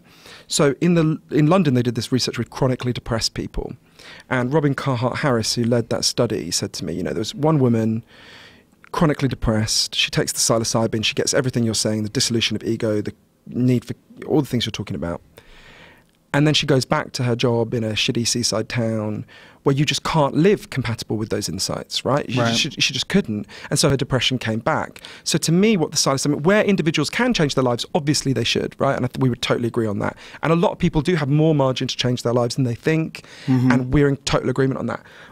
And I think you would probably agree that there are some people who are, you know, through no fault of their own, like a lot of my relatives, fucking stuck, right? And then very few people have no margin of change, but a lot of people have such a small margin of change that margin will not carry them out of depression or anxiety or addiction. And that's why we need the widest, this is what the World Health Organization says, you need social solutions as well as individual solutions. We need to change the way the society works in all sorts of ways that reduce the things that are causing this pain in the first place. Yes. Do you see what I mean? Changing the way society works, though, is a grand entangled, gigantic undertaking, whereas changing your own life is not. So changing your own life is difficult. It can be very difficult for a lot of people, but it's far easier than changing society. I understand what you're saying. So this woman who you're telling me has this psychedelic experience, experiences this dissolving of ego, this beautiful spiritual awakening, but then goes back to her job. That's like opening up the folder of my old bullshit. It's the same thing. She's going back to the same patterns. Well, I would say she's being forced into that folder because what's she going to do? But what she's going to do is what a lot of people do. I mean, a lot of people change their lives. I mean, it's not impossible to do. I don't know if this woman had kids. I didn't ask if the woman had kids. I don't know if she had kids either. You can imagine being. You can imagine people being stuck. It makes it very difficult. It makes it very difficult, but she's not in jail. She's not a prisoner. I understand the point you're making, but I think actually, and this might sound strange, in some ways I think changing the society is easier than isolated individuals changing themselves. So I'll give you an example. How is that possible? Well, I'll give you an example. I'm gay, right? if I think about the incredible transformation I've seen in my life, so I tell the story in Lost Connections about my friend Andrew Sullivan, right? 1994, Andrew was diagnosed with HIV. His first thought was, I deserve this, right? He'd been raised in such a homophobic world. He thought, you know what, I deserve to have this illness that's going to kill me. He was watching his friends die all around him. He thought he was about to die. This is before protease inhibitors. And he goes to Provincetown, little town in Cape Cod, to do what he thought would be the last thing he would ever do, right? And he wrote a book about a crazy utopian idea that he thought, this is never going to happen. I'm never going to live to see this, but maybe generations from now this will happen. It was the first book ever arguing for gay marriage, right? And if I get depressed about this, I try to imagine going back in time and saying to Andrew, okay, 1994, okay, I've got some good news. 25 years from now, you're going to be alive, but that's not the good news. The Supreme Court of the United States is going to quote this book in their ruling, making it mandatory for all states in the United States to introduce gay marriage. And the next day, you'll be invited to the White House, which will be lit up in the colours of the rainbow flag to celebrate with the president. And by the way, that president is going to be black, right? That would have sounded like ridiculous science fiction. Now, imagine saying to gay people 50 years ago, you're not going to change the society. That's way too hard. What you can do is focus on changing yourself. Actually, gay people would be really fucking miserable if that's what they'd done, right? If that's how it was, my life would be immeasurably worse if gay people had just said, you know what, it's so hard to change society, let's change ourselves. We would have remained trapped in shitty, awful institutions and systems that kept us down. I actually think, if I think about most of the people I know who are depressed, to be honest, their margin for individual change is limited, but banding together, their margin for change is huge, right? Think about what we talked about universal basic income, for example, right? Massively. We're going to another subject here. So let me I just think it's very related to that, but I can tell you why. Go ahead, keep going then. Because you keep going on one to the next, to the next, and I'm trying to stop with one. It's far easier to explain to one person, one life, why it's wrong to be homophobic than it is to change all the rednecks and all the ignorant people who don't read and all the people who have deeply ingrained archaic religious ideas about homosexuality. It's far easier to educate and illuminate one person, and it also can be done with the aid of psychedelics, especially MDMA therapy. That's one of the things that MAPS is doing right now with MDMA therapy, and they're involved in a bunch of clinical trials right now, helping people with all sorts of traumatic stress experiences, soldiers, people that experience physical violence, all these people it's helping them alleviate a lot of the problems of their life. There's patterns that people that they have in their mind that they can release. Sure. You could release, and you can be educated, and you can understand, and you can change and grow as an individual. It's far easier to do that with one person, for one person to change their life, than to change an entire culture. I do agree that there have been great strides in this country when it comes to discrimination, when it comes to racism, when it comes to so many different ideas. But I think that's connected to the exchange of ideas that we're experiencing now because of the internet. I think because of the fact that there's so many different arguments back and forth, and there's so many different ways to approach things, that people are being forced to change their opinions. Even more religious people today are more open to homosexuality than they have been in the past. I really believe that is a factor of all the information that's available, and the amount of communication, the amount of gay people that people know from television, from news programs, from all these different talk shows where they get a different sense of, you see Ellen every day. Well, gay people can't be evil. Ellen's so nice. You know what I mean? There's a lot of that. I think you're totally right, but I think that shows that the first thing you said is too simplistic. So the division between I think the last point you made is totally on the money. But what's I think you were too saying simplistic? that the division is the idea that it's easier to persuade individuals than persuade the society. You persuade the society by persuading individuals. You just persuade lots of individuals and they band together. But you do it one at a time. But there's sure. Okay, I think we're splitting hairs here, because I think obviously if you change every individual, you change society. But it's far easier to change one person than it is to change 350 million. But that's obviously true. But you change 350 million by changing one person and one person, by banding together. Yes. But you also, one of the ways that you change that one person is by banding together in a group, right? So gay people, for example, would be a good example, but there are many, many good examples. But what you're saying about individual psychology, it's important to say you're right about that. So there's a very broad scientific agreement. There are 3 kinds of cause of depression and anxiety, and most mental health, in fact, all mental health problems, although the ratio varies. So there's biological causes, which we talked about. Your genes, for example, can make you more sensitive to these things. There's psychological causes, which are the things you're talking about, which are very real and important. And there's social causes, so that, a lot of the other things we've talked about. And I think in a way, you don't need to play them off against each other. They're all real, right? And you want to deal with all of them. So it's not, I don't think it's, I wouldn't want to get into an argument with you where it's like you're saying we should deal with the psychological factor and I'm saying we should deal with the social factor. You're totally right. We should deal with both. Well, I think we should deal with both. Yeah. Exactly. Certainly. I think certainly. Do you know what I mean? Yes. Yeah. But I think that the idea that, so like, think of what you're saying in terms of people living unfulfilled lives, living in working in jobs that they don't enjoy, where they're being controlled by a boss. It's far easier for one person to choose to change the path of their life than to try to restructure society where that doesn't exist anymore. I agree. Because CEOs, like, this is what, like, this is intent. There's I mean, obviously, that was a huge factor in the 2016 election. It was one of the things that was talked about is wealth inequality. Well, there's no greater version of wealth inequality than the difference between the CEO of a massive company and its lowest worker. I mean, it literally is like a king and a peasant. Yeah. It's a very strange sort of a structure. And very recently has it become like that. Yeah. Yes, but it's so common. I mean, it's ingrained. I mean, how many corporations are there that operate like that, top down? I mean, it's gigantic. And to change that, I think, would be far more difficult than to change an individual's path and to tell this one person, hey, man, what do you really want to do? Do you really like making pottery? Well, then you should try to make pottery for a living, because this working for Dow Chemicals, you're not going to ever feel fulfilled. You're always going to have that same anxiety on Sunday night before you go to bed. You're always going to feel like shit while you're at work. You're always going to be numb. You're going to be probably listening to podcasts like this while you're working, just to try to pass the time. I think you're right. And totally, if you can do it, if you've got that margin for change, 100% my advice to you, as I say in Lost Connections. Why wouldn't you be able to do it eventually? You might not be able to do it right now, but if you plan for it, why wouldn't you be able to do it? I think about one of my closest relatives, right? She's very depressed. She's got 2 young kids. She's working really hard. She's in a shitty town. She has very controlled work. I'm trying to think. I've desperately tried to think of the margins of change that I can help her facilitate in her life, right? Mm-hmm. And I've really struggled. I mean, it's an environment where most people are depressed, most people are obese. This is in England? Yeah, but I mean, it could just as easily be many places I've spent a lot of time in the US. In fact, I think there's more people with this problem in the US. Now, I think we're essentially agreeing. That's a tough case. That's a very tough case. I think we're essentially agreeing. Anyone who has any margin of change, I go through in Lost Connections, the 7 ways you can change your life that the science shows will reduce your depression and anxiety, very likely, right? If you've got that margin, do it. I think the only disagreement between us is I think you're more, you think more can be done by individual will alone than I do, probably.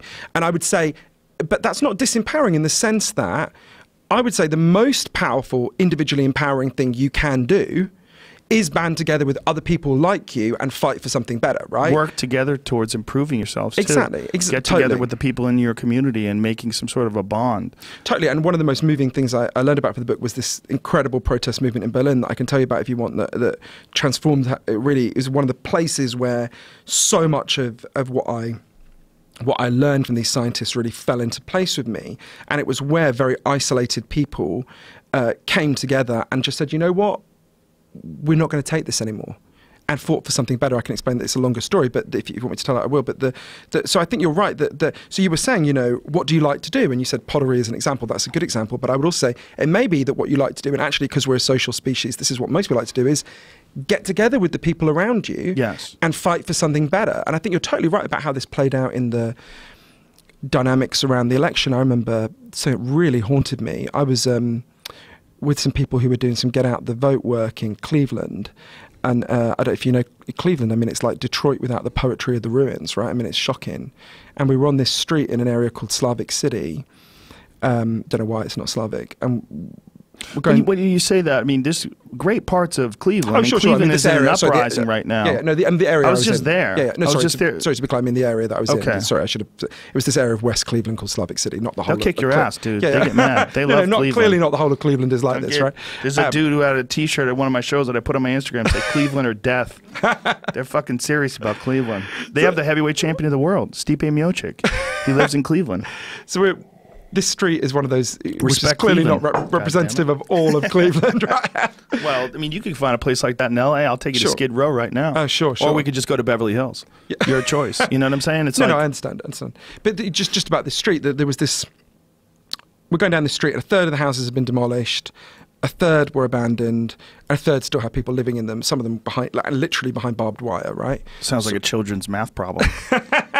So we knocked 15 people live in this place, and they do heroin. If they walk to the end of the street, how long does it take? Yeah. They're on OxyContin. 15 people live in that place. They're on antidepressants. Who's happier?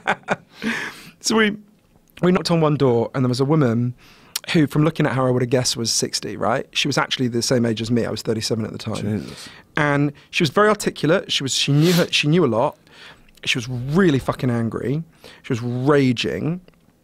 And she made this verbal slip that's really stayed with me. I thought about it while you were speaking earlier. She was talking about what the area used to be like for her parents and grandparents, right? And she meant to say, when I was young. What she actually said is, when I was alive. I was like, fuck, that's how she feels, right? She feels like she has died.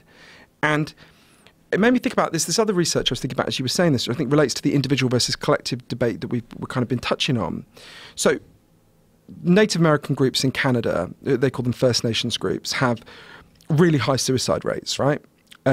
And this professor I got to interview, Professor Michael Chandler, did this really big research on this, because what he realised is that 196 First Nations groups in Canada, some of them have really high suicide and some have none, right? And he's like, why is that? So he spent 10 years researching this, discovered loads of things. But one of the things he discovered was some of these groups have basically been able to fight to regain control of their community, right? They've rebuilt their language, they've rebuilt their control of the schools and, whatever. And some have just been so kept down that they haven't been able to do that.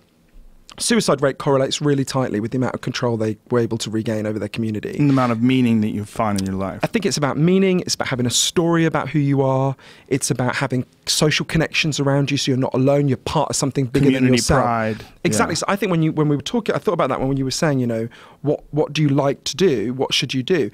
If someone's listening to this and they're lonely and isolated, because we're such a fractured society, and because we find it so difficult to be present with each other, right? The constant distraction and refracting everything through screens, which makes us feel like shit. I can talk about some of that if you want. Actually that initial step is quite hard because we're so broken up, right? Well, it's not just the initial step. It's you've gone too far in one direction. Like, say, look at it this way. If we all start at this neutral point, right?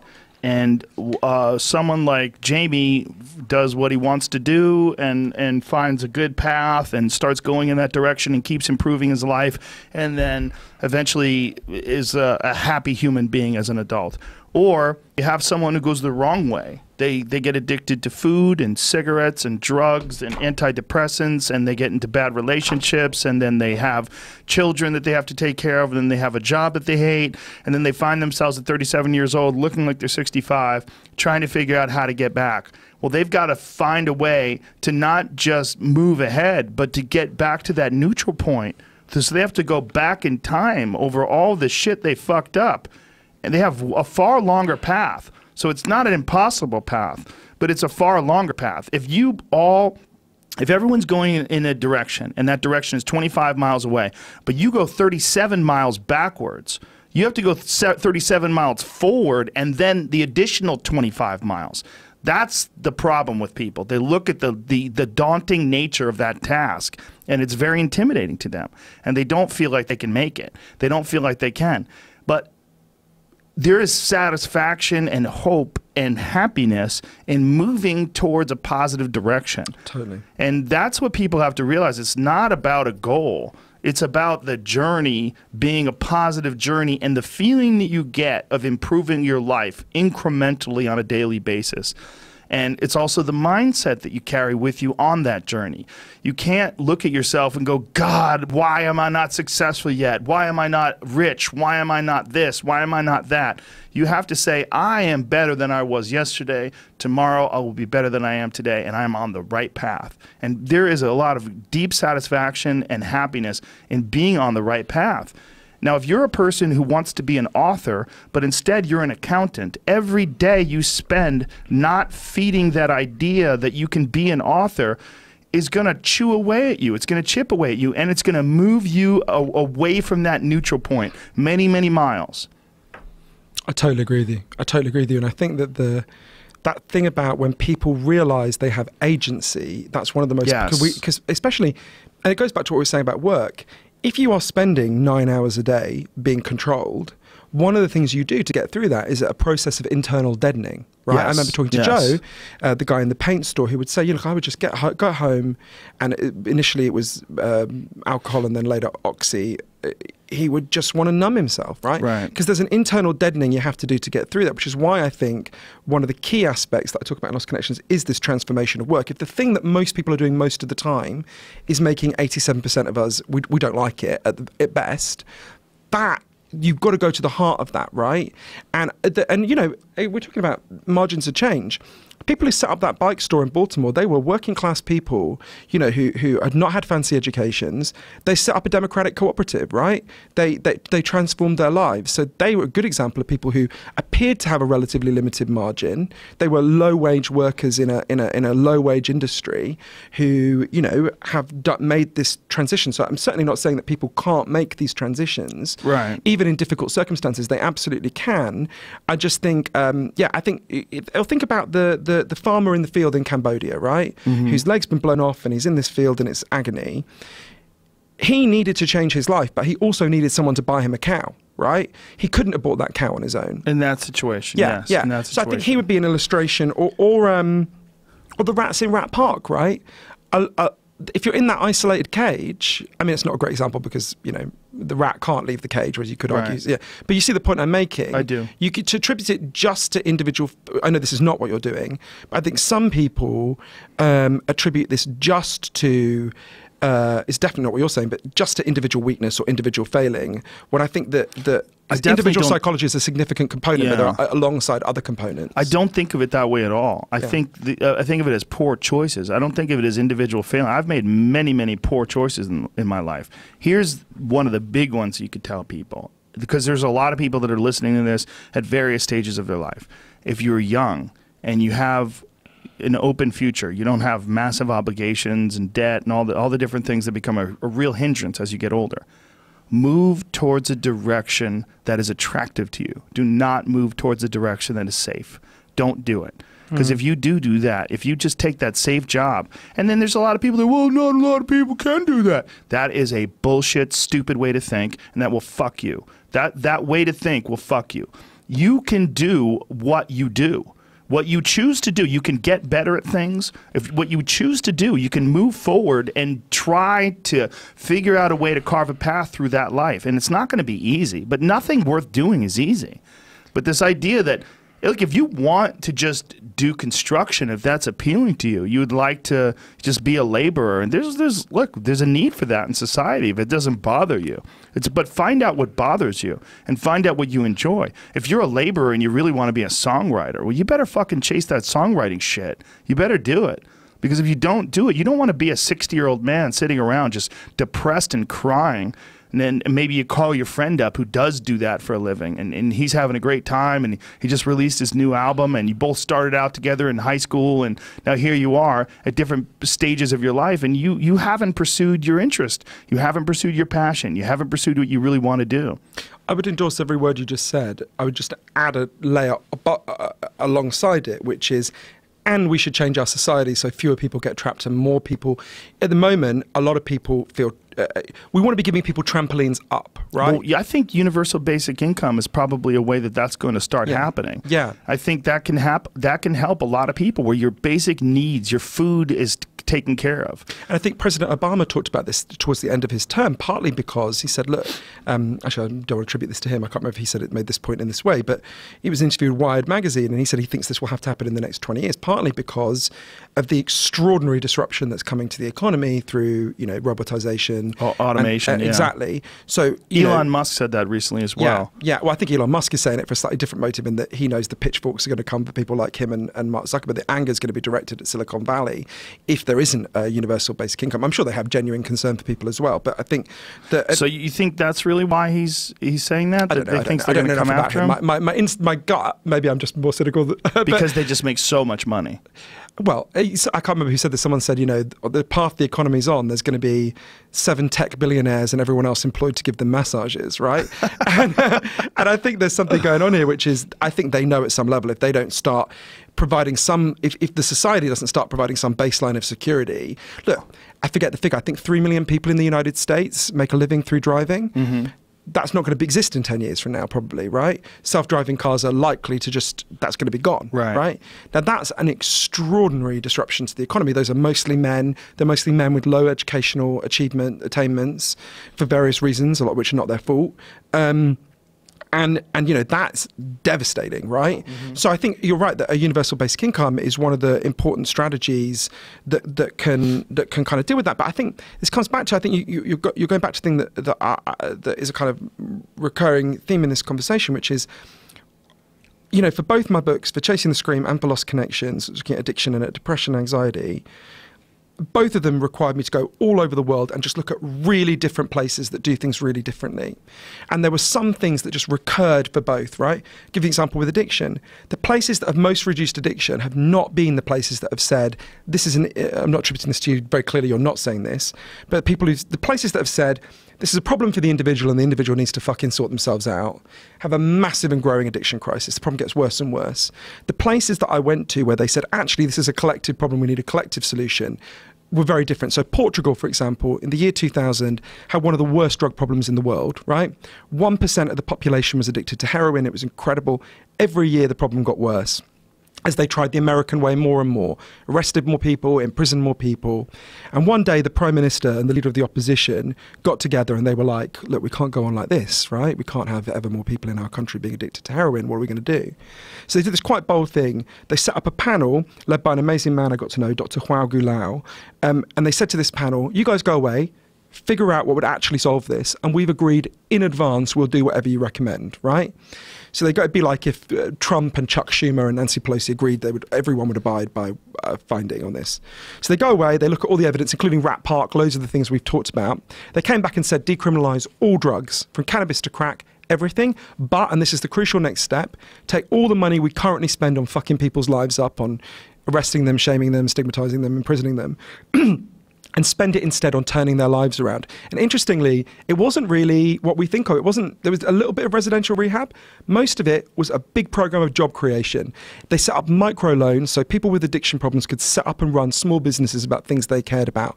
They set up a big program of subsidized work. So, you know, say you used to be a mechanic, they go to a garage, they say, if you employ this guy for a year, we'll pay half his wages, right? The results in Portugal have been incredible. According to the best scientific study published in the British Journal of Criminology, injecting drug use fell by more than 50%. Overdose deaths massively fell. HIV massively fell. One of the things that was so striking there was going around speaking to people. I mean, one of the most moving interviews I did for Chasing the Scream was with a guy called João Figueira, who was the top drug cop in Portugal. And he led the opposition to the decriminalisation when it first happened, right? He said, this is fucking madness. We're going to have a massive explosion in drug use. It's going to be a nightmare. And he said to me, everything I said would happen didn't happen. And everything the other side said would happen did.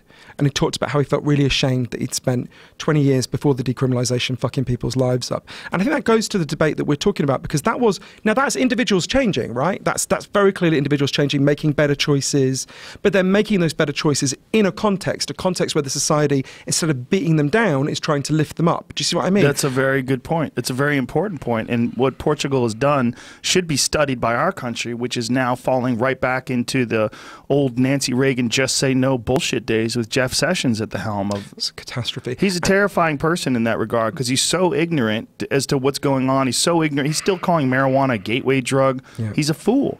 I mean, he really is. And the pattern is terrifying because they're trying to call kratom an opiate right now. There's all sorts of resistance to what we know of as safe alternatives to pharmaceutical medications like CBD. That's another one they're demonizing. Yeah. They want to categorize that with heroin and cocaine. It's fucking terrifying. It's a very, very weird time because there's so much evidence and so much science and so much history when it comes to things like Portugal, where it's been successful to decriminalize everything and spend the money on treatment programs. But they're ignoring that. They're ignoring that because it's convenient. You're so right, but my concern is it's not. Jeff Sessions is, you can imagine what I think about Jeff Sessions is disgusting and insane what he's saying. But my worry is it's not, well, I'm worried about Jeff Sessions primarily, but my other worry is it's not just Jeff Sessions. I actually think even our side, you know, when it comes to the opioid crisis, I think I've been talking about this in quite the wrong way. So it made me realise actually how deep this Nancy Reagan script is in the culture, that even liberals, my side of politics, have basically been saying their story about the opioid crisis is basically evil drug dealers came along, they gave people these drugs, they got accidentally hooked. In this case, the evil drug dealers are the big pharma. Right. They got them accidentally hooked. And that's why we have this crisis, right? Now, there's, as you can tell from my conversation about antidepressants, there's a lot to criticise Big Pharma about. I'm very critical of them. But that story is just ridiculously simple. If that were true, antidepressant prescriptions have been given across the United States, right?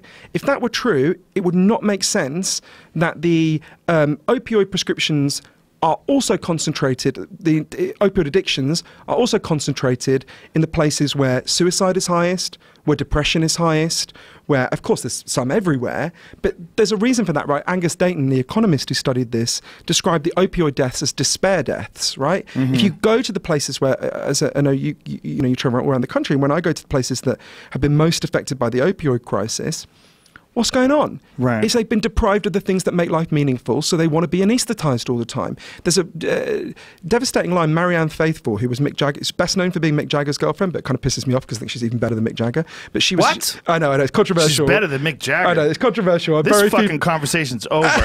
Shut it down, Jamie. So Marianne Faithfull had a heroin addiction in the 60s when she was homeless, and she has this very challenging line in her memoir where she says something like, "Heroin saved my life, because if it wasn't for heroin, I would have killed myself," right? And don't misunderstand what I'm saying. Heroin is not a good solution to despair. But if we want to, clearly, for all sorts of very obvious reasons, if we want to understand why there's been this huge increase in opioid use, we have to understand these things that I'm writing about in this connection. So that the World Health Organization is explaining this deep kind of despair. And my worry is that, because you're back to the worry about how our side is getting it wrong. So we've got Jeff Sessions getting it wrong in the most obvious, insane way, right? Right. You know, it's just we need to crack down on the Mexicans and that'll stop. Right. The United States has spent $1 trillion on the war on drugs. It's done it for 100 years. It's imprisoned more people than any other country in human history. And at the end of all that, you guys can't even keep drugs out of your prisons where you pay people to walk around the fucking perimeter the whole time. So good luck keeping them out of a country with 2,000-3,000 mile borders. That's so ridiculous and so absurd that... well, it's not just that. It's why would you think that you could tell a grown adult what they can and can't do with their body? Of course. But... It's really simple. But I think, I'm pretty sure all of your listeners agree with us on Jeff Sessions, or pretty much all of them agree with us on Jeff Sessions. What I think more of them will be tempted by will be the more liberal argument. I say this as a liberal, so I'm not attacking liberals, but the more liberal argument, which is this simplistic, which even Bernie Sanders, who I love and would have voted for, well, I think he's got this wrong, which is that... although I think Bernie Sanders' politics would deal with some of the deeper problems as well, clearly. But there's this story that it's about the drug companies. We've got to look at the one place that solved an opioid crisis. We talked about Portugal, the one other place. Mm-hmm. So Switzerland, I'm a Swiss citizen because my dad's from there as well as British, obviously. Switzerland had a massive heroin problem in the 90s, right? Huge, almost as, not quite as bad as what's happening with opioids here, but it was massive. And Switzerland got this amazing kick-ass female president called Ruth Dreyfus, who explained to people, look, when you hear the word legalization, what you picture is anarchy and chaos, right? What we have now is anarchy and chaos. When you prohibit drugs, what you get is unknown criminals selling unknown chemicals to unknown drug users all in the dark, filled with violence, disease, and chaos. What she proposed to do is legalize heroin, right? And it's important to understand that what that doesn't mean. Doesn't mean there's like a heroin aisle in the CVS in Switzerland, right? So different things can be legalized differently. I don't know the rules in LA, but I'm pretty sure you could legally, if you wanted to, own a dog, a monkey, and a lion. But I'm pretty sure the rules are different, right? Yeah, I don't think you can own a monkey or a lion, but you could you not definitely get, own a if you dog. really wanted to one and you were rich, you couldn't No, get... you could get them in Texas. Right, so in Texas, for example, you could do whatever the fuck you want, except you can't have pot in Texas. It's hilarious. But so pretty sure in Texas it's licensed, so you could, you know, Yes. so they're all legal, but they're legal in different ways, right? Right. And a similar way, what Ruth Dreyfus, the Swiss president, was proposing is heroin should be legal, but not in the way that alcohol is legal. So the way it works is, if you've got a heroin problem in Switzerland, you're assigned to a clinic. I went to the one in Geneva where the former president now lives across the street, which tells you something. You go, you have to go early in the morning for reasons I'll explain. You're given your heroin there. You can't take it out with you. You've got to use it there, and then you leave and you go to your job because they do two things, and it's the exact opposite of what's being proposed in the US. What's being proposed in the US is stop prescribing and don't give support, right? Well, they didn't. Switzerland is the exact opposite. In Switzerland, they'll give you the drug you're addicted to, and then they give you loads of support to figure out why you're in such pain in the first place. They help you get housing, they get you subsidized work, they give you loads of therapy. Are you aware of Iboga? Yeah, of course, yeah. Well, that's probably one of the very best ways for people to quit drugs, especially some horrible drug. And it's a ruthlessly introspective drug that many people have found great success in kicking heroin, cigarettes, alcoholism, getting over past abuse. I mean, it's a long experience. It can last more than 24 hours. Totally illegal in the United States, but a lot of people go to Mexico and do it. And I've had very good friends that have had problems with pills that went over there and kicked them because of Iboga. You should, I'll give your producers an intro to Dr. Gabor Mate, who's a friend of mine who's been doing really I know amazing who he work is. on this. Yeah, he would be a great guest for you. Does he live in England? No, he lives in Vancouver, but he comes to LA fairly often. You should definitely talk to him, and I would really recommend people look at his work. But in terms of, just to stay with the last point about Switzerland, because there was something really, and I think it relates to Iboga in a way. So one of the things that really surprised me in that spending time in that clinic, I remember this chief psychiatrist there, Dr. Rita Mangi. So they will give you any dose you want except one that will kill you, and there is never any pressure to cut back, which really surprised me. So you could go to this clinic and they'll dose you up with heroin. They give you the heroin. You have to use it there. You can't take it out with you because they don't want them people selling it on. And also that's kind of badass. You're monitored by a nurse. But the results are really incredible, right? Right. So, the headline, most important fact is there have been 0 heroin overdose deaths on legal heroin in Switzerland in the 12 years that program has existed. What has the ratio of people using to not using? How's it gone down? There's been a really significant fall in heroin use. The best research is by Professor Ambros Uchtenhagen, who's shown there have been no deaths in the legal program and an enormous fall in deaths in the illegal program and an enormous fall in use overall, for various reasons I can talk about. But the thing that blew my mind was that they give them whatever dose they want for as long as they want.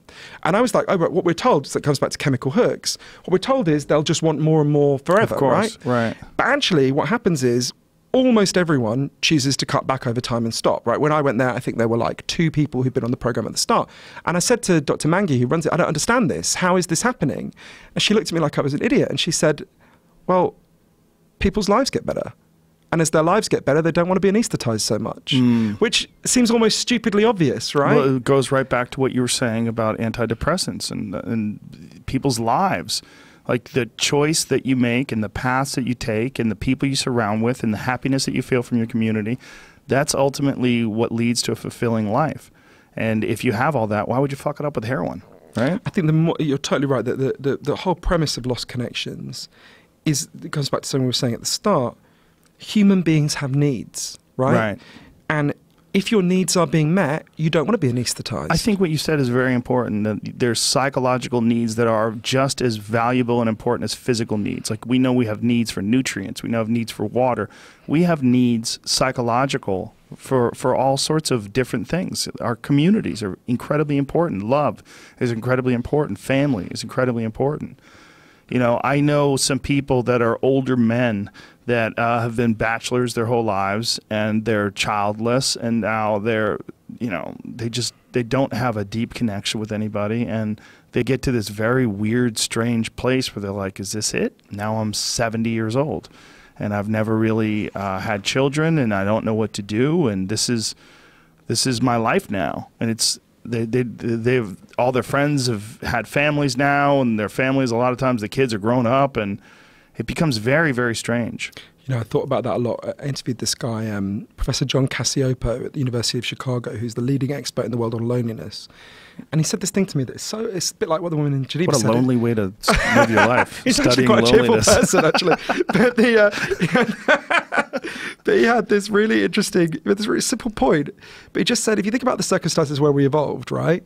If you got separated from the tribe, if you were alone, right, you were depressed and anxious for a really fucking good reason. You were about to be eaten, right? Yes. You were in terrible danger. If you got injured, no one would help you. You would die, right? So he showed that. So when, as you know, when we're stressed, we release a hormone called cortisol. He showed this really interesting experiment that I write about in the book. Being acutely lonely is as stressful as being punched in the face by a stranger when it comes to cortisol release, right? That's how deeply we are resistant to loneliness, right? It's a signal telling you to get back to the tribe. That's why we evolved. It's a really important signal. If humans hadn't had that signal, we wouldn't be here, right? And I think you're right. So when you look at these men, if you have an isolated...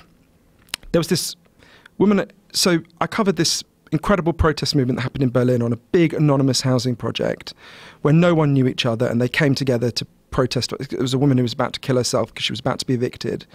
And the whole housing project came together to say she should be allowed to stay in her home and they should have a rent freeze. And it's an amazing story. I tell it in the book. But there's something one of the women said to me that I never forgot. She's called Neriman. She'd grown up in Turkey and she'd come to Germany, I think, when she was 17. And she said, when I grew up in Turkey, what I called my home was my village and everyone in it. And then I came to live in the Western world and I learned that what you're meant to call home is just your four walls, and if you're lucky, your family. And then this protest began, and we all got to know each other, and this whole place became my home. And I think of everywhere here as home now. And she realised that we are homeless in some sense in the Western world, that us humans have a need for a sense of belonging. And our sense of home is too small to meet our sense of home belonging. There's a wonderful Bosnian writer called Alexander Heyman who said, home is where people notice when you're not there. Right? And a lot of us, like these guys you're talking about, these older guys, who notices if they're not there? Right. Probably no one. Probably they are, no in one. a sense, homeless. Yeah. Right? They are spiritually homeless. And I say that as I'm not a religious person. I don't mean that. I get what you're saying. I get what you're saying. It's very important. Do you know what I mean? Yes. And so I think it's about... And this comes back to, think about how different that is, what everything we're talking about, think how different our conversation has been to what my doctor told me when I was a teenager. And I go in and I say, I'm in real pain and I feel like pain is leaking out of me and I can't control it. And he says, you've just got a malfunction in your brain, right? One of the worst things about that, there are many things wrong with that. Firstly, what he said to me is not true. I'm sure he believed it. I think he was misinformed. I don't think he was deliberately lying to me.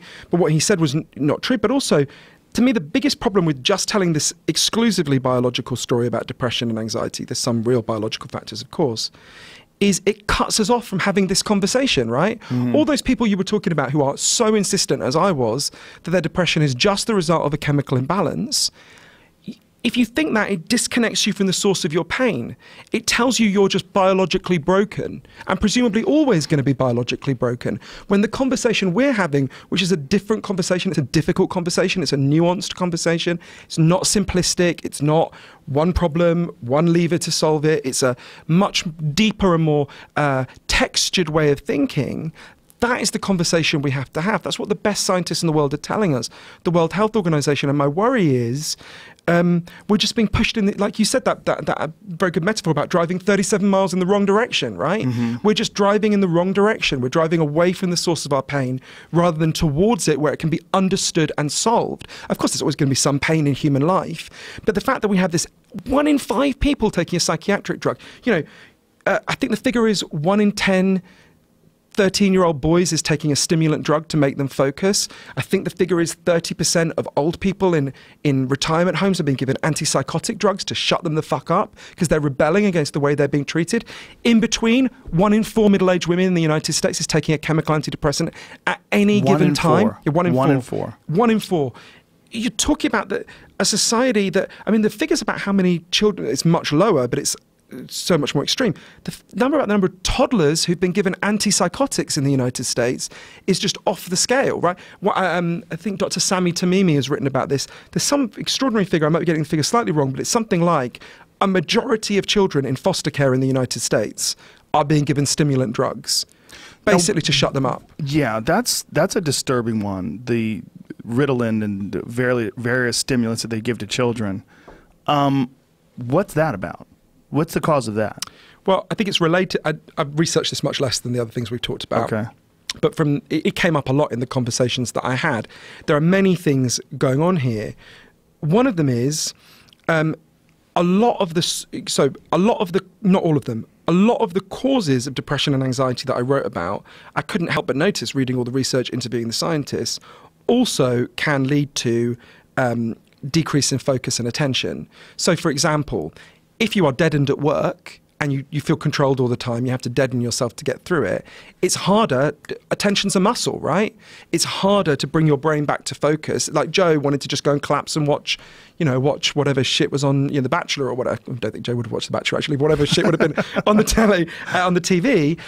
So even that's one, in his full state of depression, The Bachelor would have been too much. That was a line too far. I can't do it. He was prepared to take oxy, but not to go to that level of self-harm, right? Or think about loneliness, right? There's really, Professor Cacioppo has shown this. If you are lonely, that triggers what's called hypervigilance, right? Again, for a very good reason. If you're on your own in the savannas of Africa, right, you want to be hypervigilant. Of course. So you find it, one of the things that was most challenging to me is this evidence that the people with the lowest levels of attention problems and depression and anxiety in the United States are the Amish, right? And I am a atheist, gay, liberal. So the idea of going and learning something from the Amish was initially challenging to me. And I've got to admit, I felt really humbled by going and spending time. And I went to this village called Elkhart-LaGrange, which is just outside Fort Wayne in Indiana. And, there's still a lot I disagree with about the Amish, don't get me wrong, not least because I just rewatched Witness. But I could see that they've got. So there's a very interesting thing about the Amish, as you know, when you turn 16, if you're an Amish, you've got to leave and go and live in what they call the English world, our world, right? Mm-hmm. And then you decide whether to come back. About 80% decide to come back, 20% don't. It's one of the reasons why the Amish is never counted as a cult, because no cult would do that, right? No cult's going to tell you to leave for 2 years and then decide whether to come back. It's in fact the exact opposite. So they have lived in our world. They know our world really well. And I remember having this very challenging conversation with, what's his name? Lauren Beachy, his name is an Amish guy there, who said, there was so revered, it comes back to the weight conversation we had. He said, look, there's loads of things I miss. He talked about missing that 70s show. He said, I used to love driving in trucks because they obviously don't drive, they don't use electricity off the grid. And he said, but if I kept those things, I wouldn't spend time with my family. I wouldn't spend time with my children. I wouldn't know who my neighbours were. Mm. And he said this very challenging thing. He said, Weight Watchers? And I said, yeah. And he said, well, the idea of Weight Watchers is you can only lose weight together as a group, right? It helps, or not only, but it helps you to lose weight together as a group, that you would find it harder on your own. This is like that. And I said, what? So are you saying like the Amish is like Weight Watchers for the problems of Western civilization? And he's like, yeah. That's what I'm saying. And to me, that was so challenging, the idea that you've got to give, because it comes back to what we say about junk values. In our culture, we're told the solution is always to get more.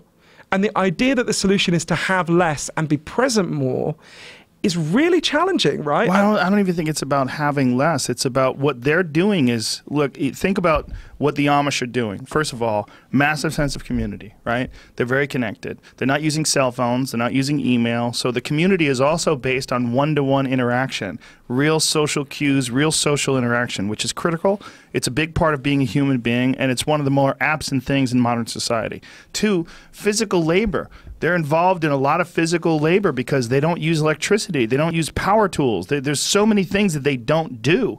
So because of their culture, they're making their own homes, all right? So they have a vested interest in helping each other, working together as a community, and they have a deep sense of satisfaction of constructing each other's homes. You construct my home with me. I help you build your home. They take care of their animals. They take care of their crops. There's a real connection with where they get their food from, a real connection with where they live, their community, the sense of just the sense of belonging to something that's bigger than you.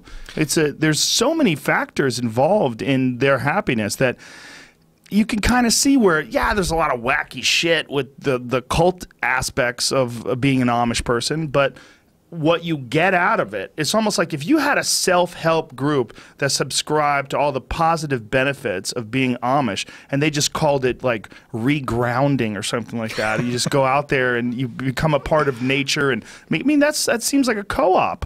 It seems like some sort of a farm-based co-op, right? Yeah. Build each other's houses, stay together. You don't have to wear sexy clothes. Let's just all wear the same shit. It's no big deal. I love how you put that. And you're right. So the inequality, the richest Amish is as wealthy as the poorest same Amish, thing, right? yeah. But it's essentially as well because it's not like they're not holding them back. I think that's true. One of the things that I was thinking about this in relation to attention is so. There's this theory that Amish kids don't seem to develop ADHD, right? And it's been surprisingly understudied. Maybe they don't have Amish doctors. Maybe that's the problem. These fucking kids are bouncing off the wall like, he's normal. I don't think it's that. I wondered if it was that. And I wondered if it was like they don't have electronics, so they're not. Obviously, I'm kidding. And I think there's an element going on there. But actually, the main thing is when I spoke to them, they said, yeah, we've got some kids who don't want to concentrate and sit in school, but so we just let them run around and go fishing and hunting instead, right? Yeah. And I suddenly realised, oh, right. So there's always going to be, now maybe factors making it harder for us to concentrate in the environment, I think there are.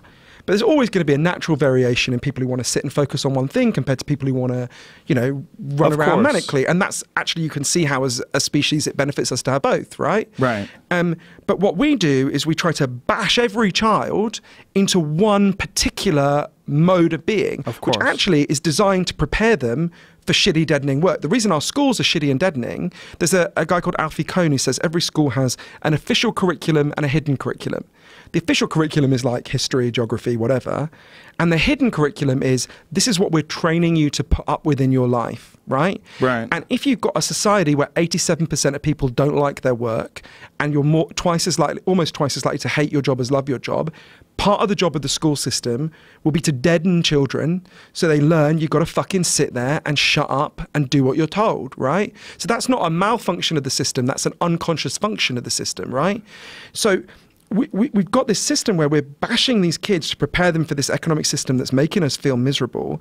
To me, the solution is to change the way we work so we don't have to fucking deaden our children, right? So that actually our children can be. But the Amish who do, as you say, it's not like they're doing high-end cognitive labour is probably the fancy way of putting it, right? But their kids, to them, having a kid who goes fishing and running around, it's normal, is as valuable actually as may even be more valuable than the kid who sits there reading all day, right? Yeah. Because actually, so and I think there's a real thing about this. What that tells us, it comes back to one of the themes that's come up all through our conversation, Joe.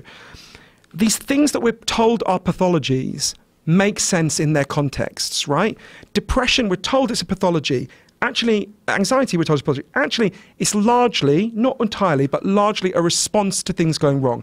We're told addiction is a pathology. It's a response to things happening. We're told that obesity is a pathology. In some cases, it's a response to things going wrong. We're told that kids not wanting to be able to focus is a pathology and adults not being able to focus. I think we need to understand that these things have meaning. They make sense, right? Doesn't mean they're good. It's clearly not good to be obese. It's clearly not good to be addicted, obviously. But if you understand that they make sense, that opens up a totally different way of responding to them. Ones that actually fucking work, right? The places that if I think about the drug war, right? For Chasing the Scream, my book about addiction and the drug war, I went out with a group of women in Arizona, in that prison run by that fucking psychopath Joe Arpaio, who I also interviewed, who Trump pardoned. How the fuck did he pardon that guy? Don't get me started on that. That bothers me deeply. It's funny, I can tell you about Joe Arpaio because in a funny sort of way, I felt very sorry for him. But anyway, I went out on this group of women who are made to go out on a chain gang wearing T-shirts saying I was a drug addict, while members of the public mock them and jeer at them, right? And I remember going back to the prison with them. It's called Tent City, and the women were terrified of something called the hole, which is where you were sent if you fucked up, right? And I said to the guards, will you take me to see the hole? And I've done a lot of reporting from prisons, and guards always don't want to show you the bad things. In this one, because it's a fucking pantomime of cruelty, they want you to see it, right? So they took me to the hole. It was in fact a hole. It's a concrete cell, bare concrete cell, with nothing in it, no TV, nothing. And I saw this woman in there who was, she saw my face through that, was just so desperate to see a human being who wasn't one of these guards.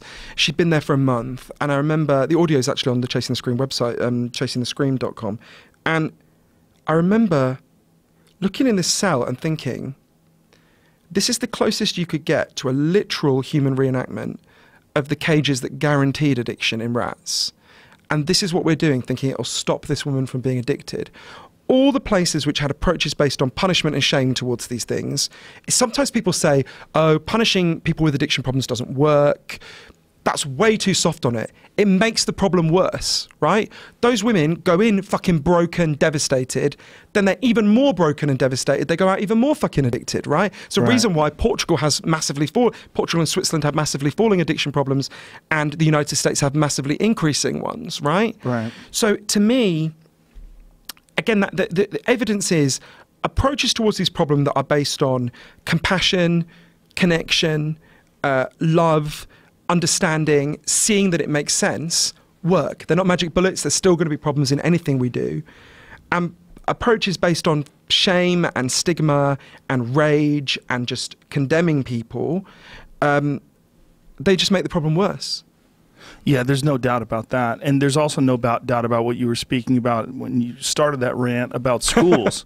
About schools with children, trying to fit them into these very convenient categories and trying to get them to get comfortable with doing things that they don't want to do. That's great if we've resigned ourselves to turning children into work robots. I love that way of putting it. You just said that's brilliant. Yeah, it that's shouldn't a brilliant be that way of putting it. Look, I went through that myself. I thought I was a fool when I was in high school. I was like, there's got to be something wrong with me. I can't concentrate. I can't do it. I'm never going to be good at anything. I was like, I'm just going to resign myself to be an outcast. I'm going to resign myself to be a loser because I just couldn't sit still in class. I couldn't pay attention. I didn't want to do the homework. I was bored out of my fucking mind. And I didn't even realize there was anything that I could do that I would be intellectually curious about. I mean, I didn't think that was a part of my life. I didn't think I was a curious person. And it was just merely because I was being forced to do a bunch of shit that I didn't want to do, and it tainted my idea of learning. And when I got out of school, and then when I started reading books just for my own amusement and interest, then I realized, oh, I'm a very curious person.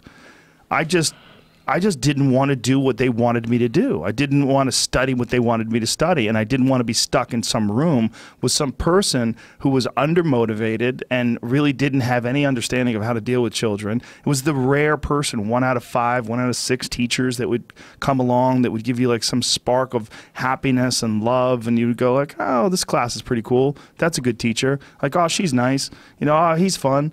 You know, it was rare. It was very rare. Most of the time, it was a dull grind. And I would wake up with nightmares after I'd graduated that I'd fucked up and didn't get the right amount of credits and I had to go back to school. I would have crazy nightmares that I would have to repeat the 12th grade and go back to school because it was soul-sucking. And to me, it represented the future because the future was going to be more soul-sucking because you were going to be working 40 hours a week plus overtime, doing something that you hated, and this is what you had to do if you wanted to get by in this life. And that is what was presented to me.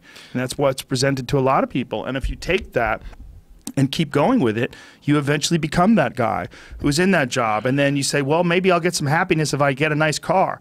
And so you take out a lease on a nice car, and then now you have this debt that you have to pay. So now you have to keep working, and you keep working so you can keep this car. Well, I'm going to get a condo, and then you get a condo, you got more debt. Then, well, I'm getting married, we're getting married. Well, we've got to take out a loan for the marriage because it's real expensive to get married. And oh, she wants a big wedding, and then you get a big wedding and a big ring and all this. And now you're fucking deep in the hole, and now you have children. Oh, shit. And then, you know, you're like, wow, I really don't want to be selling insurance anymore. I wish I could have been an artist. I wish I could have done this. I wish I could have pursued my interests. Well, it's kind of too late. You're 150 miles away from the neutral point. So you've got to go 150 miles back before you could start at zero.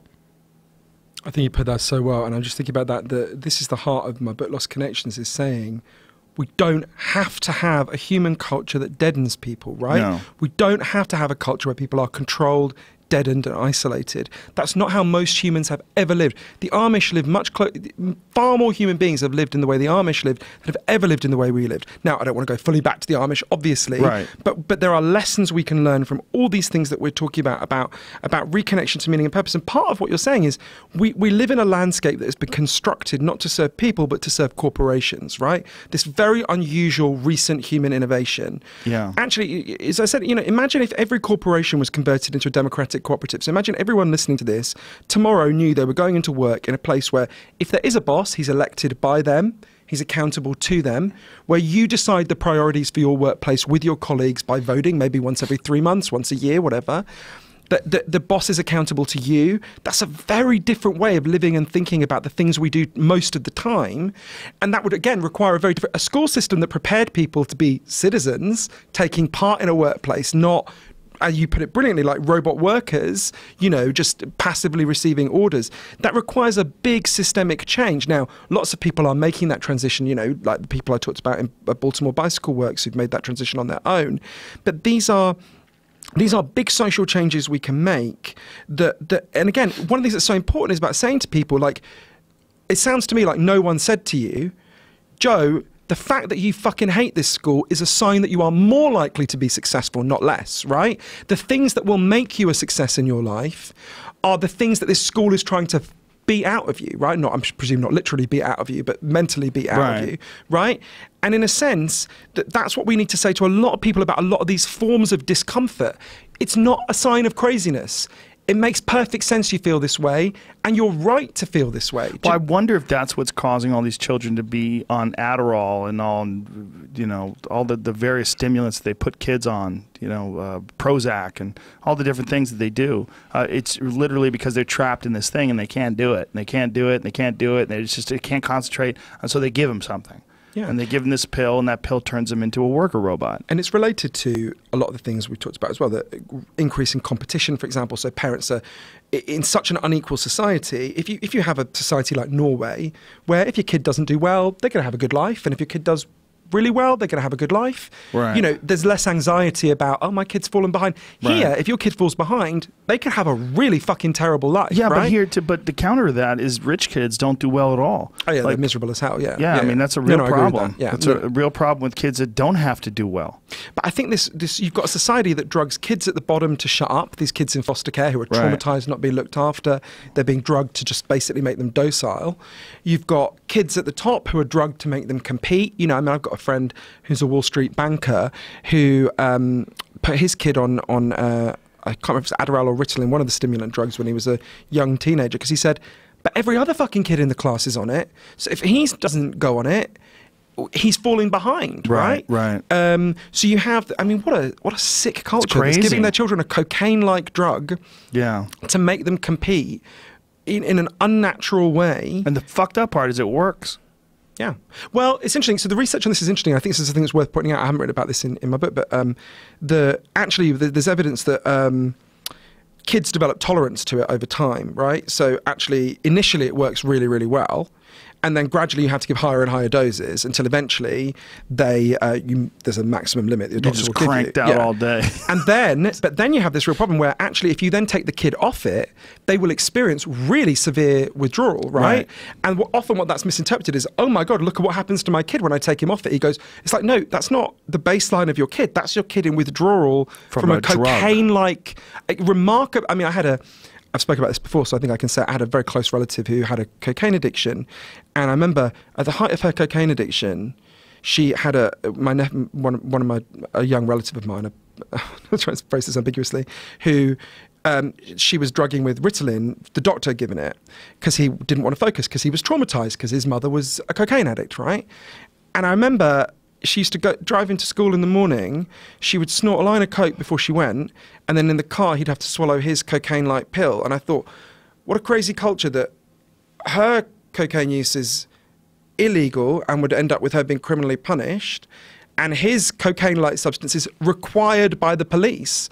Not required by the police, sorry, required by the school and mandated by the doctor. What a crazy, what a culture that is fucked up about how it thinks about altering itself chemically, about children, about connection, and that my relative was very deprived of a capacity to understand what was happening to her. This is the cruelest thing we've done. If you just give people these ridiculously simplistic stories about addiction, it's just the chemical hook, or this ridiculously simplistic story about depression, it's just a chemical imbalance. It's like we say, you cut them off from understanding the thing that's right in front of them. And sometimes I think with both my books, with Chasing the Scream and Lost Connections, at times I thought, do I even need to say this? It's so fucking banal, right? Right. If you're lonely, if you're insecure, you're going to be but actually... It does need to be said. When you say it to people, it's a very unusual position to be in, a position where you're saying something that is both unbelievably obvious and really quite radical, right? That's a weird... I can't think of many... Do you know what I mean? It's common sense, but it's not common. I'm going to write that down. That really is what it is. Yeah. It's not a common understanding. Now, I want to get into this... with you, what about the criticisms of your work, and how have you taken that in? Have you debated anyone about your work? Because I read quite a few things online that were very critical, and I didn't agree with them. I didn't agree with what they were saying, but I wanted to get your take on it. Sure. So there were a few points that have been made. There were a few pieces that were written as soon as the book came out by psychiatrists who admitted, to be fair to them, they hadn't read the book. Right. And they were responding to an extract from the book. Yes. And obviously in an extract you can't make every point you want to make, right? So the book is 100,000. So what was the extract? What was the... So what they thought I was saying is, even though the piece I think very clearly didn't say this, what they thought I was saying is chemical antidepressants are bad for everyone and people should stop taking them. If I had said that, it would be totally right to criticize me. That's not my position. But my it's position, an easy way to criticize you, just exactly. And cherry pick. And my position is, what we said before, chemical antidepressants give you 1.8 points on the Hamilton scale, right? Mm-hmm. That's not nothing. It's not much. Right. On average, but it's not nothing. Some people, like, for example, one of my relatives, the one that we talked about who is trapped, she takes chemical antidepressants. I think she's right to take them, right? She's got very limited margin of change. She's not experiencing extreme side effects, as lots of people do. I think she's right to carry. For her, 1.8 points on the Hamilton scale is worth having. But it's not solving her problem, right? It's not solving the problem for the vast majority of people. And so I think there's been some criticisms that are, he's telling people to stop. That's a dangerous and terrible thing to do. So my response to that is read the book, because I don't say that. In fact, I say explicitly you should carry on taking them if for you the benefits outweigh the side effects. Another criticism, which I have more sympathy for, in that I understand where it's coming from, it's more like an ideological misunderstanding. Like we were saying, we live in such an individualistic culture that if someone comes along so we basically think there's two ways of thinking about this, right? Either your depression, your anxiety, your addiction are due to a biological problem, in which case you deserve love and support. Or if you dismantle the biological story, what a lot of people hear is, oh my God, you're saying it's my fault, that I'm a fuck up, that I've got to solve this on my own. And lots of people turn and go, well, I can't fucking go and democratize my workplace. I can't fucking go and, take a load of ayahuasca and learn. They're just saying, what are you talking about? And I think because I'm talking in this third category, which is biology's real, psychology's real, but most of the drivers of this are social, they're in the way we live. Because for so long we've been trained to not think in social terms, I think a lot of people just literally don't get what I'm saying, right? Like when I was a kid, Margaret Thatcher said, the Prime Minister at the time said, there's no such thing as society, there's only individuals and their families. Now, I never liked Margaret Thatcher, but this debate has made me realise how much I internalised that, right? I was depressed for 13 years. I'd fucking studied social sciences, right? It never even occurred to me there was a societal component to how bad I felt, right? So I was kind of like a Thatcherite to my own pain and distress. Do you see what I mean? And I think we've so individualized and internalized, we've so internalized this individualism that I think people understand. And again, they were riffing on the extracts. These are not people who read the book in the main. But I think it's kind of understandable for them to be like, fuck you, I can't do that. Right. I can see why they're saying that. I wouldn't push back on them so hard because I think, well, there are narrow margins and this is why we need to change. And people get that if you talk about car accidents, right? Individual drivers should drive safely. But we don't just leave car safety up to that. We have airbags and seatbelts and speed limits, driving tests. We arrest people under DUIs, right? If we just took away all those things and just said to individual drivers, hey, drivers, do it, and pedestrians, pedestrians take care, drivers take care, we would have far more people dying in car accidents than we do now, right? So I accept that there's an individual role, but there's a social role, right? The whole society deals with the problem of car accidents. And what I'm saying is the whole society should deal with the problem of depression and anxiety. We need social changes like democratizing workplaces is one we've talked about a lot, that reduce the reasons why people are so depressed and anxious in the first place. But I think in a society that has so devalued the idea of the social, I may as well be speaking fucking Swedish for all they can understand of what I'm saying. Do you see what I mean? Yes, I think they're just neglecting to consider the possibility that some of the factors are because of your life. And the social aspects, the physical aspects, the exercise, the diet, all those various things. There's many people that just are neglecting to take those even into consideration. I also think people work way too much. Yeah. I don't think that's the way to live your life. I think we've got a really bad system, and I think this system has existed for so long that we assume that this is the only way to live, that you have to do a 40-hour work week. I think it's ridiculous. I think we should work maybe 4 days a week, and it might be 3. Maybe people would be more productive if they kicked ass for 3 days a week and then had a fun time for 4. You know, maybe it's like 1 on, 1 off, 1 on, 1 off, 1 on, 1 off. Maybe it's like that, and just that's the way we live life. Like, have a fucking work day and have a day where you don't work. And if you choose to live more, to work more because, you know, you're trying to pursue something and you're a dedicated person, you have a job, that's one thing. But I just think this soul-sucking grind of, you know, getting out of college at 21 and grinding until you're 65 and then look forward to your golden years. You're dying, motherfucker. There's no golden years. That's all horse shit. You know, you're watching On Golden Pond too many times. You're not going to make it. Even he was quite fucking miserable on Golden Pond, even there, right? Bad example. He hated his daughter. Maybe the Golden Girls, terrible right? movie. No, it's a really shit film, actually. Funny she said that. I watched it for the first time when I played recently. But I think there's another thing going on. There's another thing going on. I have to make sure I don't miss my flight, but there's another thing going on, which is what we've done is we've told people the path out of stigma is to say that the problem is just biological, right? Right. So we said, people, you should not be criticised. You have an imbalance. Exactly. Or even more than that. It's like having a pancreas disease. We just need to give you a medication. Exactly. We've told people you should not be judged for your depression, anxiety, addiction because it's a biological problem. Now, right. I entirely agree. Obviously, people should not be judged for their anxiety, depression, or addiction. But actually, there's a really interesting experiment that showed that this is just a complete... One thing that first triggered me on this is I interviewed an amazing neuroscientist called Mark Lewis, who I was talking about this, and I said, oh, you know, I'm worried, because he was explaining a lot of the things we've talked about to me early in my research. And I said, you know, I'm worried about this, Mark, because won't this just reintroduce stigma, right, if we're saying it's not just biological? And he said, Johann, did anyone ever doubt that leprosy or AIDS were biological problems, right? Right. Literally nobody ever doubted that. Zero. You might have noticed there was some stigma against leprosy and AIDS. Why do you think saying something is biological removes the stigma around it? And I thought, again, it's a simple point, but I thought, right. wow, I'd never thought of that.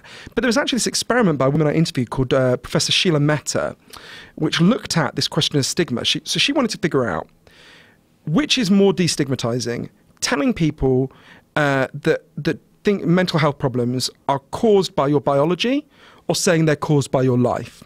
So what they do is, it's a little bit of a complex experiment, but I think it's worth explaining. Say you're the guy who's taking part in the experiment. They bring you in and they say, before the experiment begins, we just want you to sit here and fill in a questionnaire, right? This is, you don't realise, but this is actually the experiment. So you're sitting next to someone else who you don't realise is an actor, and you get chatting, and the actor will... They'll run it two ways. Sometimes the actor will say, I've got a mental health problem because of my biology. And sometimes he'll say, I've got a mental health problem because of bad things that have happened to me, right? Then you're told the experiment's beginning, come through to this room. And you're told, you, Joe, have got to teach this other person, the person you don't realise is an actor, a pattern. It's like a pattern on a computer. We're testing how well people learn patterns. And once you've taught it to him, every time he gets it wrong, I want you to push this button. And this button will give him a short, sharp electric shock, right? Won't kill him or anything. It's not going to fuck him up, but it's uncomfortable, right? And they wanted to see, would there be a difference in how many electric shocks and how hard you hit the button, depending on what you were told? What they found was you were significantly more like, you zapped the person more and harder if you thought their problem was just due to their biology than if it was due to things that had happened to them in their lives. Wow. And I think that's because I think this is the stuff we're talking about, is the path out of stigma. Because what it says, if what we're saying is there's just this class of people who are biologically different to us and they have this flaw that you and I don't have, you can see why that leads to stigma, right? But if what you're saying is, actually, we're all vulnerable to this stuff. Actually, the things that are making some people depressed, anxious, and addicted are making loads of us just less happy than we could be, less fulfilled than we could be. What that does, instead of dividing us into two tribes, it says we're all on a continuum. And actually, the fight that will help these people who are depressed and anxious will also improve your life, right? That's, to me, a much more powerful message. Instead of the problem being an inexplicable biological malfunction, it's a response to things that you can see in your life, right? Well, it's interesting that we've always had the term sadness, right? People have always experienced sadness. But if you go back and go through ancient literature, you don't see a lot of stories about people suffering from depression. That's a relatively new distinction. You do get people who talk about melancholia. Yes, yeah, and sure. I do think depression has always... There's always been acute and extreme unhappiness. There's always been people living unhappy lives, but the state of being depressed as being a clinical, psychological sort of a diagnosis, that's relatively recent. Well, the idea that it's a pathology is right. And you know, it's funny, it comes up to, I was thinking about this while you were speaking earlier. When we talk about food, there's a thing, as you can tell, obviously I'm British. When I first came to the US, I remember the first time someone ever offered me an indigestion pill, which they don't exist in Europe. Indigestion pill? Yeah, you know, that you can buy them in like CVS. Oh, like Pepto-Bismol or something like that? Right. And I remember just saying, but wait, indigestion is a sign from your body you're eating too fast. You don't want to get rid of that signal. You'll eat too much. You'll hurt yourself, right? That's not a malfunction. That's a function, right? Right. And I remember thinking as well about that, you know, that it comes back to so many things we're saying. The feelings that we have of distress are not malfunctions. Right. They're telling us something is missing in the environment, in the psychology, in our lives.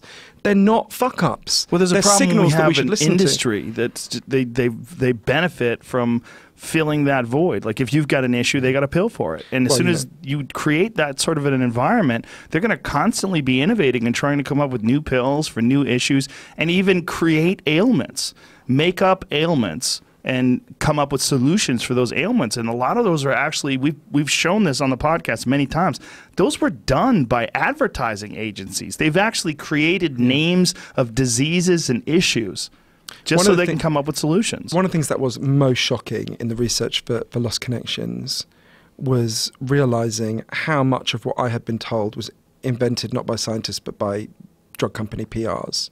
So I'll give you an example, two examples, and I'm afraid I'm going to have to go in a second. No worries. I would love to stay all day. Well, I've got to do one other interview before my flight. So fuck that interview. Sorry. There's this. So everyone knows, if you think about, I don't know, taking selfies, right? You take 30 selfies, you throw away 29, you only use the one that... Can't do that. Don't be a bitch. Take a selfie and go with it. It's like De Niro in The Deer Hunter. One bullet. You know, you only have, you know, you use the one where you look good, right? Turns out, in the whole process when antidepressants were first being marketed to us, they basically did that with scientific studies. What they did is they would commission 100 studies. 90 of them would find mixed results or poor results. Those all got put in the trash can. And only the ones, I mean, there's one study I cite in the book, I think it was, they tested the drug on 247 people, and they only published the results for 27 of them, who you will not find it hard to guess were the 27 for whom it worked. Right. So the early results were hugely exaggerated. You'll remember that, you know, when antidepressants were first marketed, people are told, you know, it'll make you better than well, right? No one says that now. You'll notice that stuff's all gone away, right? It doesn't happen anymore. So there's this huge, actually Elliot Spitzer did an amazing job when he was Attorney General in New York State of taking the pharmaceutical companies to court, because it's particularly affected me when I read it, because it was the drug that I was given as a teenager. It's called paroxetine or Paxil in the US. The company that manufactures it literally had a leaked memo from them in which they say, this doesn't work for teenagers, but I think the phrase they used was, this would be unacceptable for the commercial profile of paroxetine. So they just said that it did. And that's the fucking drug I was given, right? It's shocking to see the drug that you were given, this company involved saying it didn't work for people like you, right? Right. And And you know, it had very powerful side effects on me. I gained a huge amount of weight. It has all sorts of side effects. Did it help you at all? I felt a strong initial boost, and I would say it probably did give me 1.8 points on the Hamilton scale, like what we're talking about. Probably gave me a very mild boost, but it didn't solve my problem. And the problem is the story I was told about it, that this is the solution because the problem is the chemical imbalance, disconnected me from a much wider program of reconnection in my life that did in fact solve my depression when I embarked on it, right? Right. So I think the drug companies, it's scandalous what they did. It's not that the drugs have no value, they do, but when you read through what they actually did and the way these stories were constructed, and the bullshit we were told, you know. I mean, I remember interviewing a clinical psychologist, Dr. Lucy Johnson, and who's a brilliant person, and her just saying, you know, everything you were told is bullshit. And me just sitting there and going through, this is what my doctor told me, this is what my doctor told me, this is what my doctor...